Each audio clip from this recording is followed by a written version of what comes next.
Price the Lord. அல்லேலூயா. உற்சாகமாக கர்த்தருடைய வார்த்தையை நாம் சிந்திக்க கடந்து செல்வோம்.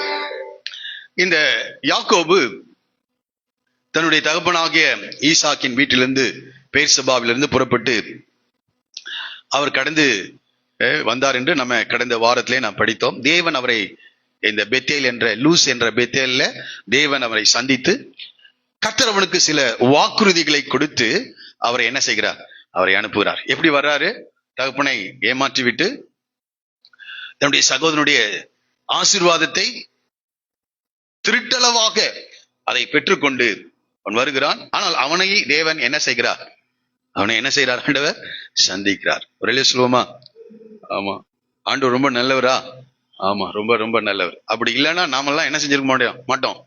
நம்ம ஒரு வேளை நினைப்போம், யாக்கோபை விட நான் ரொம்ப நல்லவன் அப்படின்னு நம்ம நினைப்போம். ஆனா யாக்கோபு 1-2 தடவை செஞ்சிருப்பாரு. நம்ம பல தடவைகள் என்ன செஞ்சிருப்போம்? இப்படிப்பட்ட காரியங்களை ஆனாலும் அவருடைய கிருபை, அவருடைய இரக்கம், அவருடைய தயவு, அதனாலதான் நம்ம உட்கார்ந்து இருக்கோம். Price the Lord. ஆகவே ஆண்டவர் ரொம்ப ரொம்ப நல்லவராக இருக்கிறார். அவருடைய வாழ்க்கையை இந்த 20 வருட காலம் லாபானுடைய வீட்டிலே அவர் தங்கியிருந்த 20 ஆண்டு கால வாழ்க்கையை வேத வசனங்களை நீங்கள் கருத்தாய் படிப்பீர்கள் என்றால் 3 நிலைகளிலே இந்த மோசே அவருடைய வாழ்க்கையை குறித்து எழுதுகிறார். முதல் 7 வருடங்கள் அவர் ராகேலுக்காக அவர் ஊழியம் செய்கிறது அல்லது ஆடு மேய்க்கிறதை குறித்து நாம் படிக்கிறோம்.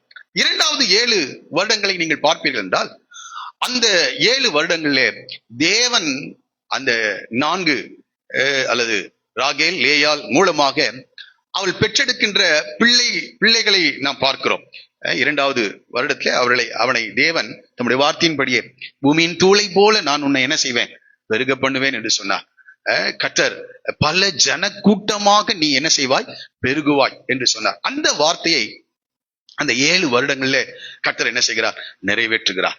3வது 6 வருடங்கள் 7 + 7 + என்னது 6 வருடங்கள் தேவன் இம்மைக்குரிய அவன் கோலும் கையுமாக தடியுமாக அவன் இந்த தேசத்துக்கு பதான் அராமுக்கு வருகிறான்.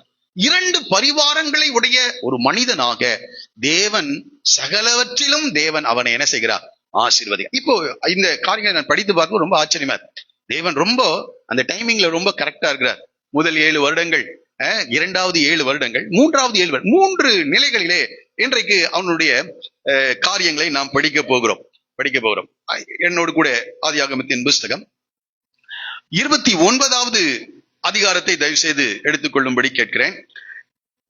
இந்த முதல் 13 வசனங்களிலே இந்த யாக்கோபு ராகேலை சந்திக்கிறார். எதற்காக அவர் இந்த பதான் அராமுக்கு வர்றாரு? 2 காரியங்களை சொன்னேன். ஒன்று, வீட்டுல பெரிய பிரச்சனை. ஏசாவை ஏமாற்றி தகப்பனுடைய ஆசீர்வாதத்தை அவன் பெற்றுக்கொண்டது நிமித்தம் ஏசா சொல்லுகிறான், என் தகப்பனுக்காக துக்கிக்கும் நாட்கள் வரும், அப்பொழுது இந்த யாக்கோபை நான் கொலை செய்வேன் என்று சொல்லியிருக்கிறான். ஆகவே அந்த இடத்துல என்ன செய்ய முடியல? இருக்க முடியல. அது மாத்திரமல்ல, 2வது, இந்த ஏசா அந்த தேசத்து பெண்களை அவன் திருமணம் செய்ததினாலே வீட்டுல பெரிய பிரச்சனை. ஈசாக்குக்கும் ரெபேக்காலுக்கும் அவர்கள் மன நோவா இருந்தார்கள் என்று படிக்கிறோம். ஆகவே ரெபேக்கால் ஈசாக்கை பார்த்து சொல்கிறார், இந்த ஊர்ல இந்த யாக்கோபு பெண் எடுப்பதினாலே என்னுடைய ஜீவன் இருந்து ஆவது என்ன என்று சொல்லி இந்த 2 காரணங்களின் அடிப்படையிலே அவனை இதற்கு மேல வீட்டுல வைக்க முடியாது என்பதற்காக தன்னுடைய 70வது வயதிலே இந்த பதான் அராம் என்கின்ற இந்த ஊருக்கு அவன் என்ன செய்கிறான்? கடந்து வருகிறான். சொல்லணும்னா அவனுடைய வாழ்க்கையை பாதுகாத்துக் கொள்ளும்படியாக, அவனுடைய ஜீவனை பாதுகாத்துக் கொள்ளும்படியாகும் ஒரு பெண்ணை திருமணம் செய்து தன்னுடைய வாழ்க்கையை துவக்கும்படியாகவும் இந்த பட்டணத்திற்கு அவன் கடந்து வருகிறான். சரி இருக்கட்டும். யாக்கோபு பிரயாணம் பண்ணி கீழ்த்திசையாரின் தேசத்தில் போய் சேர்ந்தான் என்று படிக்கிறோம். அவ பாருங்க, எதுக்காக தான் வர்றாரு? திருமணத்தை முடித்துக் கொள்வதற்காக, தன்னுடைய ஜீவனை பாதுகாக்கும்படியா. ஏனென்றால் யாக்கோபுடைய வாழ்க்கையிலே தேவனுடைய பெரிய திட்டம் இருக்கிறது. பெரிய திட்டம் என்னது? ஆபிரகாம் பார்த்து சொல்ற, உனக்குள் சகல ஜனங்களும் ஆசீர்வதிக்கப்படுவார்கள் என்று சொல்ல, உன் சந்ததியை நான் வானத்தின் நட்சத்திரங்களைப் போல பெருக பண்ணுவேன் என்று சொல்லுகிறார். பூமியின் தூளை போல உடைய சந்ததியை பெருக பண்ணுவேன் என்று கர்த்தர் சொல்லியிருக்கிறார். இந்த வாக்குத்தத்தங்கள் எல்லாம் பெற்றுக்கொண்டு இந்த வாக்குத்தத்தத்திற்கு சுதந்திரவாளியான உரியவனான இந்த யாக்கோபு 70 வருடம் என்னவே செய்யல. இந்த திருமணத்தை பற்றிய யோசிக்கல. அவனுடைய பெற்றோரும் அமைதியாக அங்கே காலம் கடத்துகிறதை பார்க்கிறோம். ஈசாக்கு 40வது வயதிலே ஈசாக்குக்கு 40வது வயதிலேயே ஆபிரகாம் என்ன செய்கிறார்? திருமணத்தை செய்து வைக்கிறதை நான் பார்க்கிறோம்.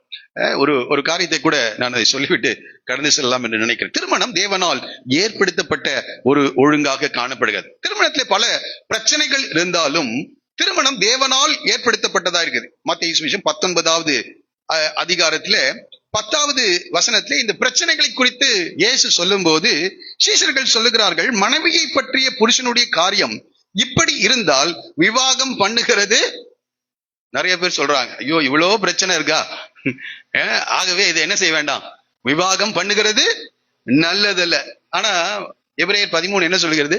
4 விவாகம் யாவருக்குள்ளும் கனம் உள்ளதாயிருக்கிறது என்று சொல்லப்படுகிறது. இப்போ விசேஷர்கள் சொல்லுகிறார்கள் இது நல்லதல்ல என்று சொல்லுகிறார்கள். அதற்கு இயேசு சொல்லுகிறார், வரம் பெற்றவர்களை தவிர மற்றவர்கள் இந்த வசனத்தை ஏற்றுக்கொள்ள மாட்டார்கள் அப்படின்னு சொல்றார். வரம் பெற்றவர்களுக்கு கர்த்தரே சொல்வார், எரேமியாவை பார்த்து சொல்வார், நீ என்ன செய்ய வேண்டாம், இந்த தேசத்திலே திருமணம் செய்ய வேண்டாம்னு அவரே சொல்லுவாரு. மற்றவர்கள் எல்லாரும் திருமணம் செய்து குழந்தைகளை பெற்று தேவனுக்கு சாட்சியாய் குடும்ப அமைப்பிலே வாழ்வதுதான் தேவனுடைய பரிபூர்ண திட்டம். பாவம் செய்வதற்கு முன்பதாகவே தேவன் இந்த திருமண ஒழுங்கை தேவன் ஏற்படுத்தி வைத்தார். ஒரே சொல்லுவோமா?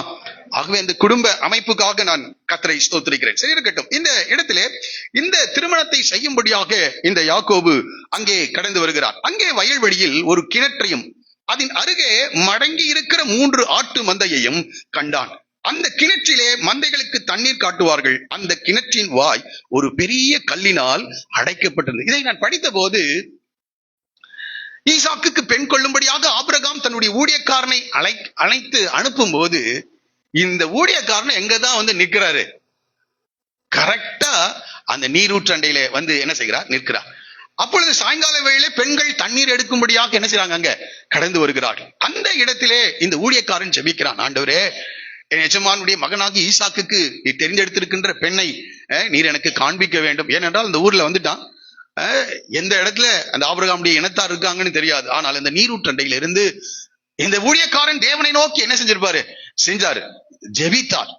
அவர் சொல்றாரு, ஆண்டவரே, நான் யார் இந்த தண்ணீர் எடுக்கிற வருகிற பெண்கள் இடத்துல கேட்பேன், தண்ணீர் தாகத்திற்கு எனக்கு குடிக்க கொஞ்சம் கொடுங்கன்னு கேட்பேன். அவங்க எனக்கு தண்ணீர் கொடுப்பது மாத்திரம் இல்ல, குடியும் உம்முடைய ஒட்டகங்களுக்கும் வார்ப்பேன் என்று எந்த பெண் சொல்லுகிறாளோ அவளே எஜமானுடைய குமாரனுக்காக நீ தெரிந்து கொண்ட பெண் என்ற காரியத்தை நான் புரிந்து கொள்வேன் என்று யாரு சொல்லிக்கிறார்? இந்த ஊழியக்காரன் சொல்லிக்கிறார். அதே போல கர்த்தர் என்ன செய்தார்? அதை நிறைவேற்ற ஒரே சொல்லுவோமா? அவ ஊழியக்காரனுடைய ஜெபத்தை கர்த்தர் கேட்கிறார். அப்போ இது தேவ திட்டமா இருக்கிறபடினால் தேவன் ஆபிரகாம் கூட சொல்லி அனுப்புறார், தமது தூதனை உனக்கு முன்பாக என் குமாரனுக்கு பெண் கொள்ளும்படியாக தமது தூதனை உனக்கு முன்பாக என்ன செய்வார்? அப்ப பாருங்க, இந்த பக்தி உள்ள குடும்பம் தேவ சித்தத்தை புரிந்து கொண்டு தேவ சித்தத்தை நிறைவேற்ற வேண்டும் என்று விரும்பும் போது தேவன் காரியங்களை வாய்க்க பண்ணுகிறார். மனப்பூர்வமாய் தேவனுடைய சித்தத்தின்படி காரியங்கள் நடக்க வேண்டும் என்று விரும்புகிறவர்களுக்கு தேவன் இப்படிப்பட்டதான வழிநடத்துதலை கற்றுத் தருகிறவராயிருக்கிறார். சரி இருக்கட்டும். நான் நினைக்கிறேன் இவர் கூட இந்த ஊர் பதானாராம்னு கூட தெரியல. ஏனென்றால் இப்பொழுது இருக்கிறது போல கோயம்புத்தூர் நகராட்சி உங்களை வரவேற்கிறது என்று அந்த சிட்டிக்கு என்டர் ஆகும் போது என்ன செய்வோம்? நம்ம படிப்போம். ஒவ்வொரு ஊர்ல பெரிய நாயக்கன் பாளையம், துடியலூர், அந்த என்டர் ஆகும் போது அதனுடைய ஊரினுடைய பெயர் போடு. ஆனால் அன்றைய நாட்கள்ல அப்படியெல்லாம் இல்லை. நான் நினைக்கிறேன் இந்த ஈசாக்கினுடைய சரித்திரம் எல்லாருக்கும் தெரியும். ஈசாக்கு ரெபேக்காளுடைய சரித்திரம் எல்லாருக்கும் தெரியும். ஆபிரகாம் எப்படி அனுப்பினான், எப்படி இந்த ரெபேக்காள் ஈசாக்கு அவனுடைய தகப்பனுக்கு மனைவியாக வந்தார்கள் என்ற சத்தியத்தை யார் கேட்டிருப்பா? பல முறை. ஏன்னா இவன் கூடாரவாசியும் குணசாலியும் கூடாரவாசியுமா இருந்தான். அப்போ என்ன செஞ்சிருப்பா? கர்த்தருக்கு எடுத்த காரியங்கள், கர்த்தர் அவனுடைய குடும்பத்தை வழிநடத்தின காரியங்களை அவன் அறிந்து வைத்திருந்தவனா இருக்கிறான். இப்போ பாருங்க, அவன் ஜெபம் பண்ணிட்டு வந்திருப்பான் தான் நான் நினைக்கிறேன். ஏனென்றால் ஆண்டவர் அவனுக்கு வாக்குறுதி கொடுத்திருக்கிறார். லூஸ் என்ற பெத்தேலிலே நான் உன்னோட கூட இருந்து என்று சொல்லுகிறார். உன் சந்ததியை கிழக்கிலும் மேற்கிலும் வடக்கிலும் தெற்கிலும் நான் என்ன செய்வேன்? பரவ பண்ணுவேன் என்று கர்த்தர் ஆண்டவர் வாக்குறுதி கொடுத்திருக்கின்றார். பெரிய எதிர்பார்ப்போடு கூட லாபான் யாருன்னு என்ன செய்யாது? தெரியாது. அவனுடைய குடும்பம் எப்படி, அந்த ஊர் மக்கள் எப்படி, ஒன்றுமே தெரியாது. சில நேரங்கள்ல ஆண்டவர் இப்படிப்பட்ட புதிய அனுபவங்களின் வாயிலா புதிய அனுபவங்களுக்கு நம்மை வழி நடத்துகிறவரா இருக்கிறார். 70 வருடங்கள் வீட்டிலே இருந்துட்டாரு. புதிய அனுபவத்துக்கு நேராக தேவனுடைய திட்டத்தின்படி அங்கே கடந்து வருகிறான். இப்போ ஒரு நீரூற்றண்டையில அங்க இருக்கும்போது நான் நினைக்கிறேன் இதே போல ஒரு இடத்துலதான் மோசேயை கூட தன்னுடைய வருங்கால மனைவி என்ன செய்கிறார்? சந்திக்கிறார். யாத்ரா புஸ்தகம் 2வது அதிகாரத்துல இருக்கு. அதே போல இயேசுவும் கூட யோவான் 4வது அதிகாரத்துல சமாரிய ஸ்திரியை என்ன செய்கிறார்? புறஜாதி ஜனங்களுக்கு ரட்சிப்பை கொடுத்து இந்த புறஜாதிகளுக்கு மத்தியிலிருந்து தேவன் ஒரு மனவாட்டியாக சபையை உருவாக்க தேவன் திட்டம் கொண்டது போது யோவான் 4ல புறஜாதி ஆகிய இந்த சமாரிய பெண்ணை எங்க சந்திக்கிறாரு? யாக்கோபின் கிணற்றருகே கட்ட சந்திக்கிறார். இதெல்லாம் ஒரு ஒரு ஒரு இணைப்பை நான் அங்கே பார்க்கிறேன். சரி இருக்கட்டும். இந்த இடத்திற்கு வருகிறான். அந்த இடத்துல அந்த நீரூற்று இருக்கிறது. அங்க ஒரு பெரிய கல்லினாலே அந்த கிணற்றின் வாயை அடைத்து வைத்திருக்கிறார்.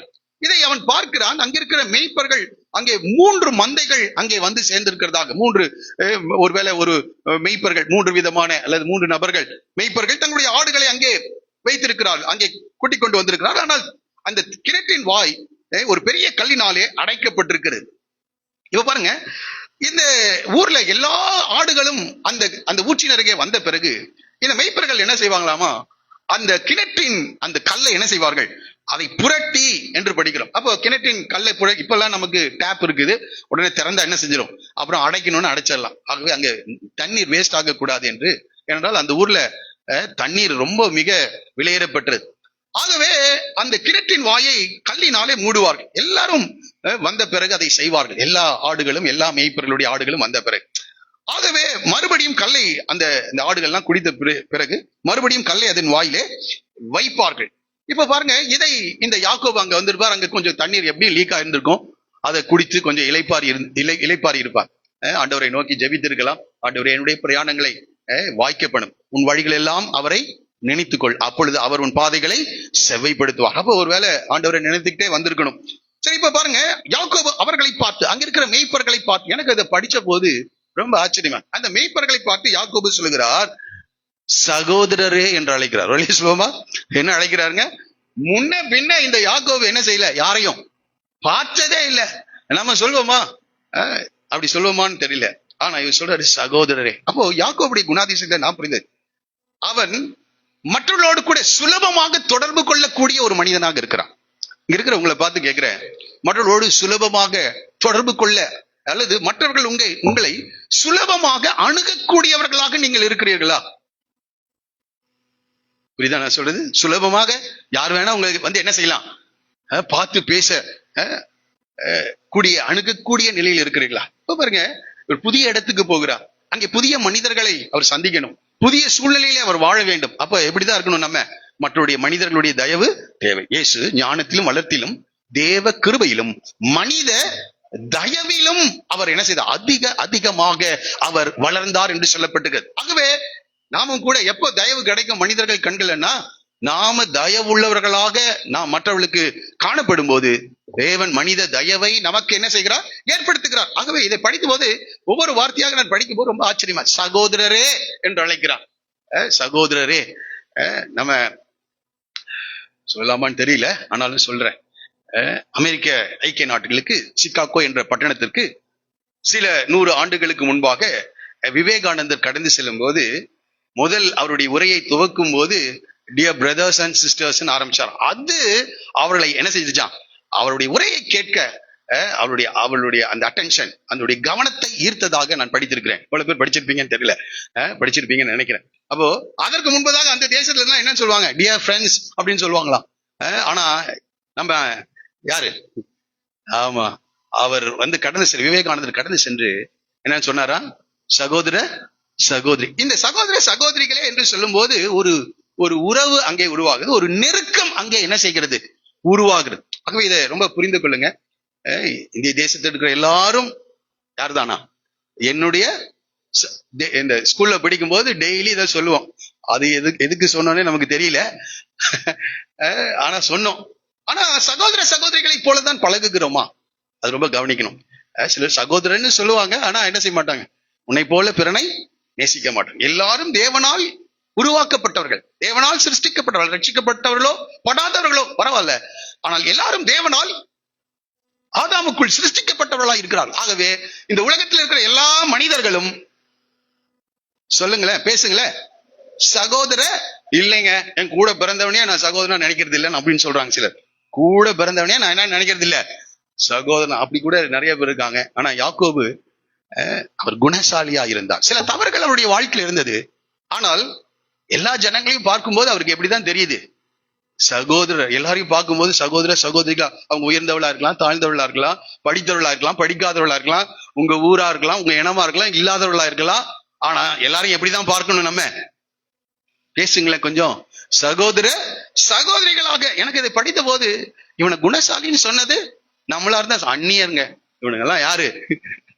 அந்நியர்கள். இவங்க எல்லாம் நம்ம ஆளுங்க இல்ல அப்படின்னு நாம கூட ரட்சிக்கப்படாதவன், இவெல்லாம் ஆகாது அப்படின்னு நல்லா சொல்லிடும். ஆனா யாருன்னே தெரியாது. ஆனால் எப்படிதான் ஆரம்பிக்கிறார் தன்னுடைய பேச்சை அந்த ஊர்ல? சகோதரரே, நீங்கள் எவ்விடத்தார் என்றான். அவர்கள் நாங்கள் ஆரான் ஊரார். அப்ப பாருங்க, இந்த பதான் அராம்ல தான் பக்கத்துலதான் ஆரான் இருக்கிறது. அந்த அந்த எல்லாம் அந்த பதான் அராம்ல தான் இந்த ஆரான் இருக்கிறதாக சொல்கிறார். சரி, இருக்கட்டும். அப்பொழுது அவன் உடனே கேட்கிறார், எதுக்காக வந்திருக்காரு? அட்ரஸ் நம்ம பாருங்க, இது எந்த ஊருங்கன்னு கேட்போம். அப்புறம் உடனே என்ன செய்வோம்? நம்ம அட்ரஸ் எடுத்து இந்த அட்ரஸ் எங்க இருக்கு, இதேதான் அந்த காலத்துல இருந்திருக்குது. அவங்க கேட்கிறாங்க, பாருங்க, நாகோரின் குமாரனாகிய லாபானை அறிவீர்களா என்று கேட்டான். அவங்க என்ன சொல்றாங்க? அறிவோம் என்றார். அடுத்தது எப்படி கேட்கிறாரு பாருங்க, அவன் சுகமா இருக்கிறாரா? நம்மளா எப்படி கேட்போம்? இதெல்லாம் தெரிஞ்சுக்கணும். யாரையாவது பார்த்தீங்கன்னா உங்களுடைய உறவுகளை குறித்து என்ன செய்யுங்கள்? விசாரியுங்கள். விசாரிங்க. நிறைய பேர் என்ன செய்யறதே இல்ல, விசாரிக்கிறதே இல்ல. ஆனா அவங்களை நேரடியா பார்க்கும்போது காலையிலிருந்து உன் நினைவாவே இருந்ததுன்னு பொய் சொல்லுவோம். என்னதுங்க? காலையிலிருந்து உன்னையேதான் என்ன செஞ்சிட்டு இருக்க. அப்புறம் பேசிட்டு அப்படியே பேசும்போது தேன் ஒழுக பால் ஒழுக என்ன செஞ்சிருவோம்? பேசிடும். போன பிறகு அவங்கள பத்தி மற்றவங்க கிட்ட வந்துட்டு போறாளே, ஐயோப்பா நல்ல வேலை போய் தேர்ந்துட்டா, அப்படி மாறுகிறவர்களாக இருக்கு. இப்ப பாருங்க, அந்த உறவு, அந்த உறவுகளை தேவன் தான் என்ன செஞ்சிருக்காரு? ஏற்படுத்தி வைத்திருக்கிறார். ஆகவே இந்த உறவுகளுக்கு முக்கியத்துவம் கொடுங்க. இப்பெல்லாம் போன்ல என்னது ஃப்ரீயா பண்ணிட்டாங்க. உங்க உறவுகளோடு என்ன செய்யுங்க? பேசுங்க. உறவுகளை குறித்து நலம் விசாரியுங்கள். ஒரு தம்பி, ஒரு அப்பா, ஒரு மகன், அவனை சந்தித்தேன் ஒரு குடும்பத்துல. அவன் சொன்ன ஒரு வார்த்தை, நீண்ட காலங்களுக்கு பிறகு அவனுடைய பெற்றோருடைய குடும்பத்தை அவன் சந்தித்தான். சந்திக்கும் போது பல காரியங்களை பேசினாங்களா. ஆனா அவங்க அப்பா, நீ நல்லா இருக்கியான்னு ஒரு வார்த்தை என்ன செய்யல, கேட்கல அப்படின்னு என்னிடத்துல சொன்னான். எனக்கு அன்றைக்கு அது தெரியல. ஆனா அந்த வேதனையை உணர்ந்தேன். அவரு என்கிட்ட அவ்வளவு பேசினாங்க, பல காரியங்களை குறித்து பேசினாங்க, எவ்வளவு சம்பாதிக்கிறேன்னு கேட்டாங்க, எல்லாம் கேட்டாங்க. ஆனா நீ நல்லா இருக்கியான்னு என்ன செய்யல. அந்த அந்த அந்த மகன் என்ன செய்யறான்? அதை எதிர்பார்க்கிறான். தன்னுடைய பெற்றோரிடத்துல இருந்து என்ன எதிர்பார்க்கிறான்? நீ நல்லா இருக்கியா? நீ எப்படி இருக்க? தனியா இருக்கியே, இவ்வளவு தூர தொலைவுல நீ இருக்கிறியே, நீ நல்லா இருக்கியா? சொல்லுவோமா? அப்ப எதுக்காக இதை சொல்றேன்னு புரியுதுங்களா? என்னது? உங்க உறவுகளோடு கூட நல்ல ஐக்கியம் உடையவளா இருக்கு. இல்லைங்க, அவங்க ரட்சிக்கப்படாதவங்க இருக்கலாம். ஆனா நம்ம சத்தியத்தை சொல்ல அல்லது தேவனுடைய அன்பை நாம என்ன செஞ்சாகணும்? வெளிப்படுத்த அந்த ஐக்கியம் நமக்கு தேவை. அவளை அடிக்கடி இல்லைன்னா கூட குடிய மட்டும் அதை நீங்கள் விசாரித்து நல்லது. சரி, இங்கே சொல்லுகிறான், அவன் சுகமா இருக்கிறான் என்று அவர்கள் அதற்கு அவர்கள் சுகமா இருக்கிறான். பாருங்க, உடனே சொல்றாங்க, அவருடைய குமாரத்தியாகிய ராகேல் அதோ ஆடுகளை ஓட்டிக்கொண்டு வருகிறாள் என்று. இது தற்செயலா நடந்தது அல்ல. நன்றாய் புரிந்து கொள்ளுங்க. எல்லாமே தேவனுடைய அப்பாயின்மெண்ட்ஸ், தேவனுடைய முன் தீர்மானமாக காணப்படுகிறது. நம்முடைய வாழ்க்கையில் எதுவும் மேலோட்டமாக பார்க்கும் போது இது தற்செயலாக நடந்ததாக காணப்படுகிறது. பாருங்க, இதேதான் அங்கேயும் நடக்குது. எங்க? ஈசாக்குக்கு பெண் கொள்ளும்படியாக ஊழியக்காரன் வரும்போது அவன் ஜெபிக்கிறான், சில காரியங்களை ஆண்டவரிடத்திலே சொல்லுகிறான். அந்த இடத்திலே குடத்தை எடுத்துக்கொண்டு யார் வரா? ரெபெக்காள் அங்கே கடந்து வருகிறதை நாம் பார்க்கிறோம். அதே போல இந்த யாக்கோபு ஏறக்குறைய 95 வருடங்களுக்கு பிறகு அதே போல ஒரு சூழ்நிலையில இந்த யாக்கோபு நிற்கிறான். 90 வருடத்துக்கு முன்பதாக ஈசாக்குக்கு எப்படி காரியங்கள் நடந்ததோ அப்படியே 90 வருடங்களுக்கு பிற்பாடு இந்த யாக்கோபுடைய வாழ்க்கையிலே காரியங்கள் நடைபெறுகிறதை நாம் பார்க்கிறோம். சரி, இருக்கட்டும். பாருங்க, அவர் சொல்றான், ஆடுகளை ஓட்டிக்கொண்டு வருகிறாள் என்று சொன்னார்கள். அப்ப ஜெபம் பண்ணும்போது உங்களுடைய நடைகளை கர்த்தர் உறுதிப்படுத்துகிறார். உங்களுடைய பாதைகளை கர்த்தர் என்ன செய்கிறார்? செவ்வைப்படுத்துகிறார். நன்றாய் புரிந்து கொள்ளுங்கள். இந்த திருமணம் என்ற நிலையிலே மாத்திரமில்லை, ஒவ்வொரு காரியத்திற்கும் நீங்கள் இடைவிடாமல், அதனாலதான் சொல்ல, இடைவிடாமல் என்ன செய்யுங்க?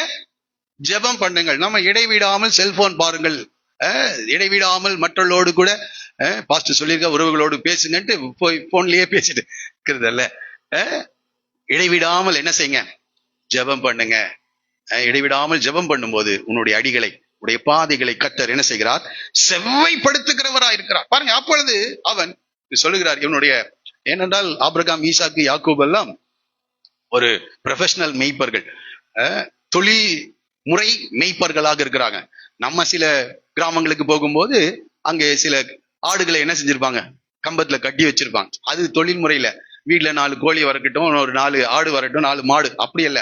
இவர்கள் தொழில் முறை, இவர்கள் தொழிலே என்னதான், ஆடுகள் மாடுகளை மேய்க்கிறவர்கள். ஆகவே இந்த இந்த தொழிலை அவன் என்ன செய்திருக்கிறான், நன்கு கற்று தேர்ந்தவனா இருக்கிறான். இப்ப டைம் பாக்குறான், சொல்லுகிறான் பாருங்க, இது மந்தைகளை சேர்க்கின்ற வேலை அல்லவே, ஆடுகளுக்கு தண்ணீர் காட்டி இன்னும் மேய. அப்ப அவனுடைய எக்ஸ்பீரியன்ஸ் என்ன செய்யறான் சொல்றான். அப்ப பாருங்க, நான் ஒரு ஆடு மேய்க்கிறது தானே சாதாரணமா நினைச்சிடாதீங்க. ஆடுகள், கடாக்கள் வயல்களை வாங்கத்தக்கதான சம்பாத்தியத்தை நமக்கு கொடுக்கும். ஒரு சொல்லுவோமா, எந்த தொழிலும் அற்பமான காரியம். அதுல நாம சிறப்பு அல்லது எக்ஸலண்டா மாறணும். அதுல நாம கை தேர்ந்தவர்களாக என்ன செய்யணும், மாற வேண்டும். அடிக்கடி யோசிப்பேன், இஸ்மவேலை குறித்து நம்ம படிக்கிறோம். அவன் வில் வித்தையில் வல்லவனானான். ஒரு சொல்லுவோமா, வில் வித்தையில் என்ன செஞ்சானா. ஆமா, இங்க இருக்கிற ஒவ்வொரு, அடிக்கடி என்னுடைய செய்திகளை சொல்லுகிற காரியம், ஒவ்வொரு துறையிலும் நீங்கள் இருக்கின்ற துறைகளிலே நீங்க எப்படி இருக்கணும் சொல்லுங்களேன், வல்லவர்களாகணும். இந்த கோயம்புத்தூர்லயே நீங்க தான் வல்லவர்களா மாறணும். நான் அதை விரும்புகிறேன். என்னுடைய ப்ரொஃபஷன்ல நான் அப்படி வல்லவனா மாறணும்னு நான் விரும்புறேன். நீங்க விரும்புங்க, கர்த்தர் அப்படி உங்களை மாற்றுவார். விருப்பம் இருக்கா? ஆமா, இங்க அநேக டெய்லர்ஸ் இருக்கீங்க. இந்த கோயம்புத்தூர்ல சிறப்பான டெய்லர், சிறப்பான கட்டிங் மாஸ்டர், சிறப்பான நபர்களாக உங்கள் ஒவ்வொருவரும் என்ன செய்யணும், அது தேவனுடைய திட்டமா இருக்கு. பாருங்க, அந்த ஊராருக்கு அது தெரியல. அந்த ஊராருக்கு தெரியல. காலையில இருந்து ஆடுகளை மேய்த்து விட்டு மதியானம் ஆனோடனே அங்க நின்னுறான். எங்க தண்ணீர் காட்டிட்டு, இப்ப தண்ணீர் காட்டிட்டு திரும்பி எங்க கூட்டிட்டு போயிடுவான், அவன் வீட்டுக்கு அந்த ஆடுகளை கூட்டிட்டு போயிடுவான். ஆனா இவன் என்ன சொல்றான், ஐயோ இது இன்னும் மந்தையை மடக்கத்தக்கதான வேலை அல்லவே, தண்ணீர் காட்டிட்டு இன்னும் என்ன செய்யலாம், மேய. இப்ப மேஞ்சா என்ன, ஆடு வெயிட் போடும். அதனால அந்த ஆடுகள் இன்னும் வளரும், இன்னும் ஆதாயம் அது என்ன செய்யும், கிடைக்கும். அதனுடைய தொழில் ரகசியங்களை எல்லாம் யார் தெரிஞ்சு வச்சிருக்கா? இந்த யாக்கோபு. சும்மா யாக்கோபை தேவன் ஆசீர்வதிக்கல. உன்னை கர்த்தர் ஆசீர்வதிக்கணும்னா நன்றாய் புரிந்து கொள், உன்னுடைய நீ செய்கின்ற வேலைக்குரிய எல்லா காரியங்களையும் நீ கற்று தேர்ந்தவனாக மாறணும். கற்று தேர்ந்தவர்கள் மாத்திரல்ல, ஒவ்வொரு நாளும் அதிலே என்ன செஞ்சாகணும், ஒரு கற்றுக்கொள்கிற ஒரு மனப்பான்மை தேவை. தினந்தோறும் நீங்கள் கற்றுக்கொள்ள வேண்டும். புரியுதா நான் சொல்றது? ஒரு பெரிய ஒரு டாக்டர் இருக்காங்க. அந்த டாக்டர் கிட்ட நான் பேசிட்டு இருந்தேன். அப்போ அவங்க ஹஸ்பண்டுக்கு ஒரு சின்ன பிரச்சனை வந்துச்சு. அப்போ அதுக்கு நான் ஒரு டாக்டரை ரெஃபர் பண்ணேன். அப்போ அவங்க சொன்னாங்க, இங்கே இருக்கிற இன்னொரு ஸ்பெஷலிஸ்ட நான் என்ன செஞ்சுட்டேன், பார்த்துட்டேன் நாங்க. அப்புறம் சில நாட்கள் கழித்து அவங்களே எனக்கு கூப்பிட்டு, தம்பி நீங்க சொன்ன அந்த டாக்டருடைய அட்ரஸ் கொடுங்க, நான் அவங்கள போய் பாக்குறேன். சரி, சில காரியங்களை ஒழுங்குபடுத்தி கொடுத்தேன். அவர் ஒரு தடவை தான் போனாரு. அந்த பிரச்சனை என்ன செய்துச்சு, அது ரெக்டிஃபை ஆச்சு.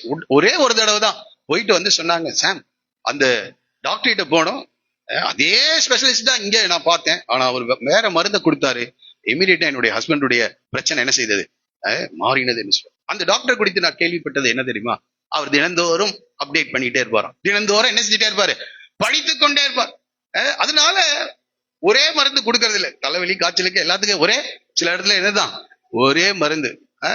இப்ப பார்த்தா அங்க என்னது, கூட்டம் ஜாஸ்தியா வருது. ஏன்னா அவர் தினந்தோறும் என்ன செஞ்சுட்டே இருக்கிறாரு, படித்துக் கொண்டே இருக்க. நன்றாய் புரிந்து கொள்ள, இந்த காலை உள்ள நீங்கள் எந்த துறையிலே சார்ந்தவர்களா இருந்தாலும் சரி, தினந்தோறும் என்ன செய்யுங்க, படிங்க. தினந்தோறும் கற்றுக்கொள்ளுங்கள். கற்றுக்கொள்கிற, அதனால பவுலே சொல்ல, நான் அடைந்தாயிற்று அல்லது முற்றிலும் தெரிந்தவனானேன் என்று எண்ணாமல் என்று சொல்லுகிறார். எப்பொழுது அந்த சேச்சுரேஷன் பாயிண்ட் வருதோ அங்கே கற்றுக்கொள்ளுதல் என்ன செய்யும், தடைபடும். எப்பொழுது நான் எல்லாவற்றையும் அறிந்தவன் என்று நீங்கள் நினைக்கிறீர்களோ அங்கே உங்களுடைய கற்றுக்கொள்ளுதல் என்ன செய்யும், நிறைவு பெறும். அதுக்கப்புறம் உங்களால் என்ன செய்ய முடியாது, கற்றுக்கொள்ள முடியாது. ஆகவே தினந்தோறும் உங்களுடைய தொழிலை குறித்து நீங்கள் என்ன செஞ்சாகணும், புதிதான காரியங்களை நீங்கள் கற்றுக்கொள்ள வேண்டியுள்ள. இப்ப இந்த ஊராருக்கு அது என்ன செய்யல, தெரியல. அப்படி ஊரார் தெரிஞ்சிருந்துச்சுன்னா அந்த தேசத்துல இந்த ஆடு மேய்க்கின்ற தொழில் என்ன செஞ்சிருக்கும், சிறந்து விளங்கி இருக்கும். ஆனா அவங்களுக்கு என்ன செய்யல, அது தெரியல. ஒருவேளை நான் இப்படி கூட யோசிக்கிறேன், அவர் எல்லாரும் கூலி மேய்ப்பர்களா இருப்பாங்கன்னு நினைக்கிறேன்.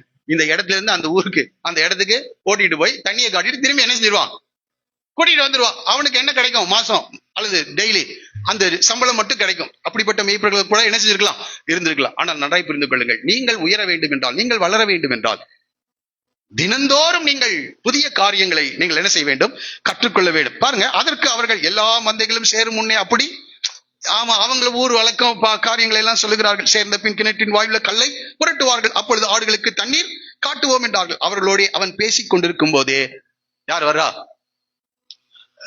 தன் தகப்பனுடைய ஆடுகளை மேய்த்துக் கொண்டு ராகேல் அந்த ஆடுகளை ஓட்டி கொண்டு இவங்க கிட்ட பேசிட்டு இருக்கும் போது, இவங்க சொன்னா கேட்கல, இவங்க சொன்னா எப்படி ஆடுகளை மேய்க்கணும்னு இவருக்கு தெரிஞ்ச டிப்ஸை சொல்லும் போது அவங்க என்ன செய்யல, அவங்க தங்களுடைய பாரம்பரியங்களையும் தாங்கள் கற்றுக்கொண்ட காரியங்களையும் அவர்கள் சொல்லுகிறார்கள். இதை பேசிட்டு இருக்கும் போது யார் வர்றா? ராகேல் வர்றாங்க. பாருங்க, தேவன் அப்பாயின்மெண்ட்ஸ், காரியங்களை ஒழுங்குபடுத்துகிறார். ஓகே, அப்பொழுது யாக்கோபு தன் தாயின் சகோதரனாகிய லாபானுடைய குமாரத்தியாகிய ராகேலையும் தன் தாயின் சகோதரனாகிய லாபானின், பாருங்க, சகோதரியை மாத்திரம் அந்த பெண்ணை மாத்திரம் பார்க்கல, ஆடுகளையும் பார்க்கிறான். ஏன்னா இவனுடைய தொழில என்னதான், ஆடு எப்படி இருக்குது ஆடுகள் எல்லாம் அப்படின்ற என்ன செய்ய, ஒரு பார்த்த மாத்திரத்திலே அந்த ஆடுகளுடைய நிலைமைகளை என்ன செஞ்சிருக்கிறாரு, அவர் அறிந்திருக்கிறார். அதே போல ராகேலையும் அவர் பார்த்து என்ன செய்கிறார் பாருங்க. உடனடியாக இவங்க கிட்ட எல்லாம் பேசிட்டு இருக்காம அந்த பெரிய கல்லை அவராகவே என்ன செய்யறார், கேட்டின் வாயிலிருந்து கல்லை புரட்டி தன் தாயின் சகோதரனாகிய லாபானின் ஆடுகளுக்கு. அப்பதான் அந்த ஊருக்கு போறாரு. அந்த ஊராரெல்லாம் அங்க வெயிட் பண்ணிட்டு இருக்காங்க. இவர் என்ன செய்யறாரு, சொல்லி பாக்குறாரு, அவனுங்க என்ன செய்யல, கேட்கல. இவர் காரியத்துல என்ன செஞ்சார், இறங்கி உடனடியாக கல்லை புரட்டி. இதே போலதான் மோசே அந்த ஊருக்கு கடந்து செல்லும், மீதியான் தேசத்துக்கு கடந்து செல்லும் போது அங்க பெண்கள் ஆடுகளை மேய்த்து கொண்டு வருகிறார்கள். அங்க ஆண் மேய்ப்பர்கள் அவளை என்ன செய்யறாங்க, துரத்துறாங்க. அப்போ மோசே போய் என்ன செய்கிறார், அவளுடைய கைகளிலிருந்து விலக்கி அந்த பெண்களுடைய ஆடுகளுக்கு தண்ணீர் காட்டினார் என்று படிக்கிறோம். அதனால சீக்கிரமா அந்த பெண்கள் வீட்டுக்கு போறாங்க. என்ன நடந்தது? எத்திரோ கேட்கிறான், நீங்க இவ்வளவு சீக்கிரமா வந்தது என்ன நடந்தது சொல்றாங்க. ஏயா அந்த பையனை கூட்டிட்டு வந்தீங்க, அவனை கூட்டிட்டு வாங்கன்னு எத்திரோ சொல்றாரு. அவனை போய் கூட்டிக் கொண்டு வருகிறார்கள். உடனடியே சிப்போரல் என்ற பெண்ணை அவனுக்கு என்ன செய்யறாங்க, திருமணம் செய்து லைஃப் செட்டில் ஆகுது. ஒருலே சொல்லுமா, தயவு உள்ளவர்களுக்கு தயவு காட்டப்படும். நான் சொல்றது புரியுங்களா? அப்ப உடனடியாக இங்கே நடக்கிற காரியம் என்னன்னா, பாருங்க, அந்த ஆடுகளுக்கு தண்ணீர் காட்டின பின்பு யாக்கோபு ராகேலை முத்தம் செய்து சத்தமிட்டு அழுதான். அப்போ அவங்க அம்மா அந்த குடும்பத்தை பத்தி நிறைய காரியங்களை என்ன செஞ்சிருப்பாங்களாட்டு, சொல்லியிருப்பாங்களாட்டு, அவருடைய உறவுகளை பற்றி பல காரியங்களை இவன் முதல் முறை அவன் பார்க்க. ஆகவே சத்தமிட்டு என்ன செய்தான், அழுது. அப்போ பாருங்க, ஒரு உணர்வுகள் உள்ள ஒரு மனிதனாக யார் இருக்கா, யாக்கோபு இருக்கிறான்.